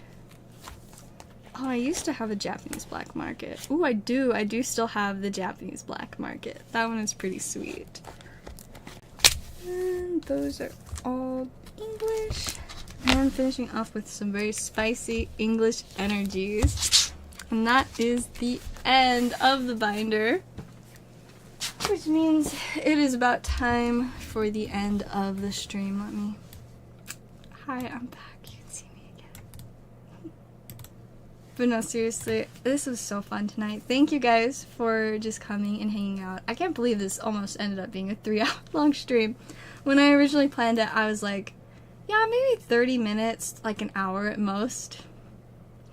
Y'all, we about made it to 3 hours. So that is fun. It's been so good to see you guys and chat and catch up. I'm seriously gonna have to find time to at least stream occasionally. Like, it is wild that it has been like 7 months since I last did a live stream, like, at all. Crazy. But life has been so busy. It has just been like a flash. Like, everything has gone by so quick. Life is wild like that. But yeah, it has been so fun. Thank you guys for coming and vibing, and I'm glad we found some fun cards for you, Max.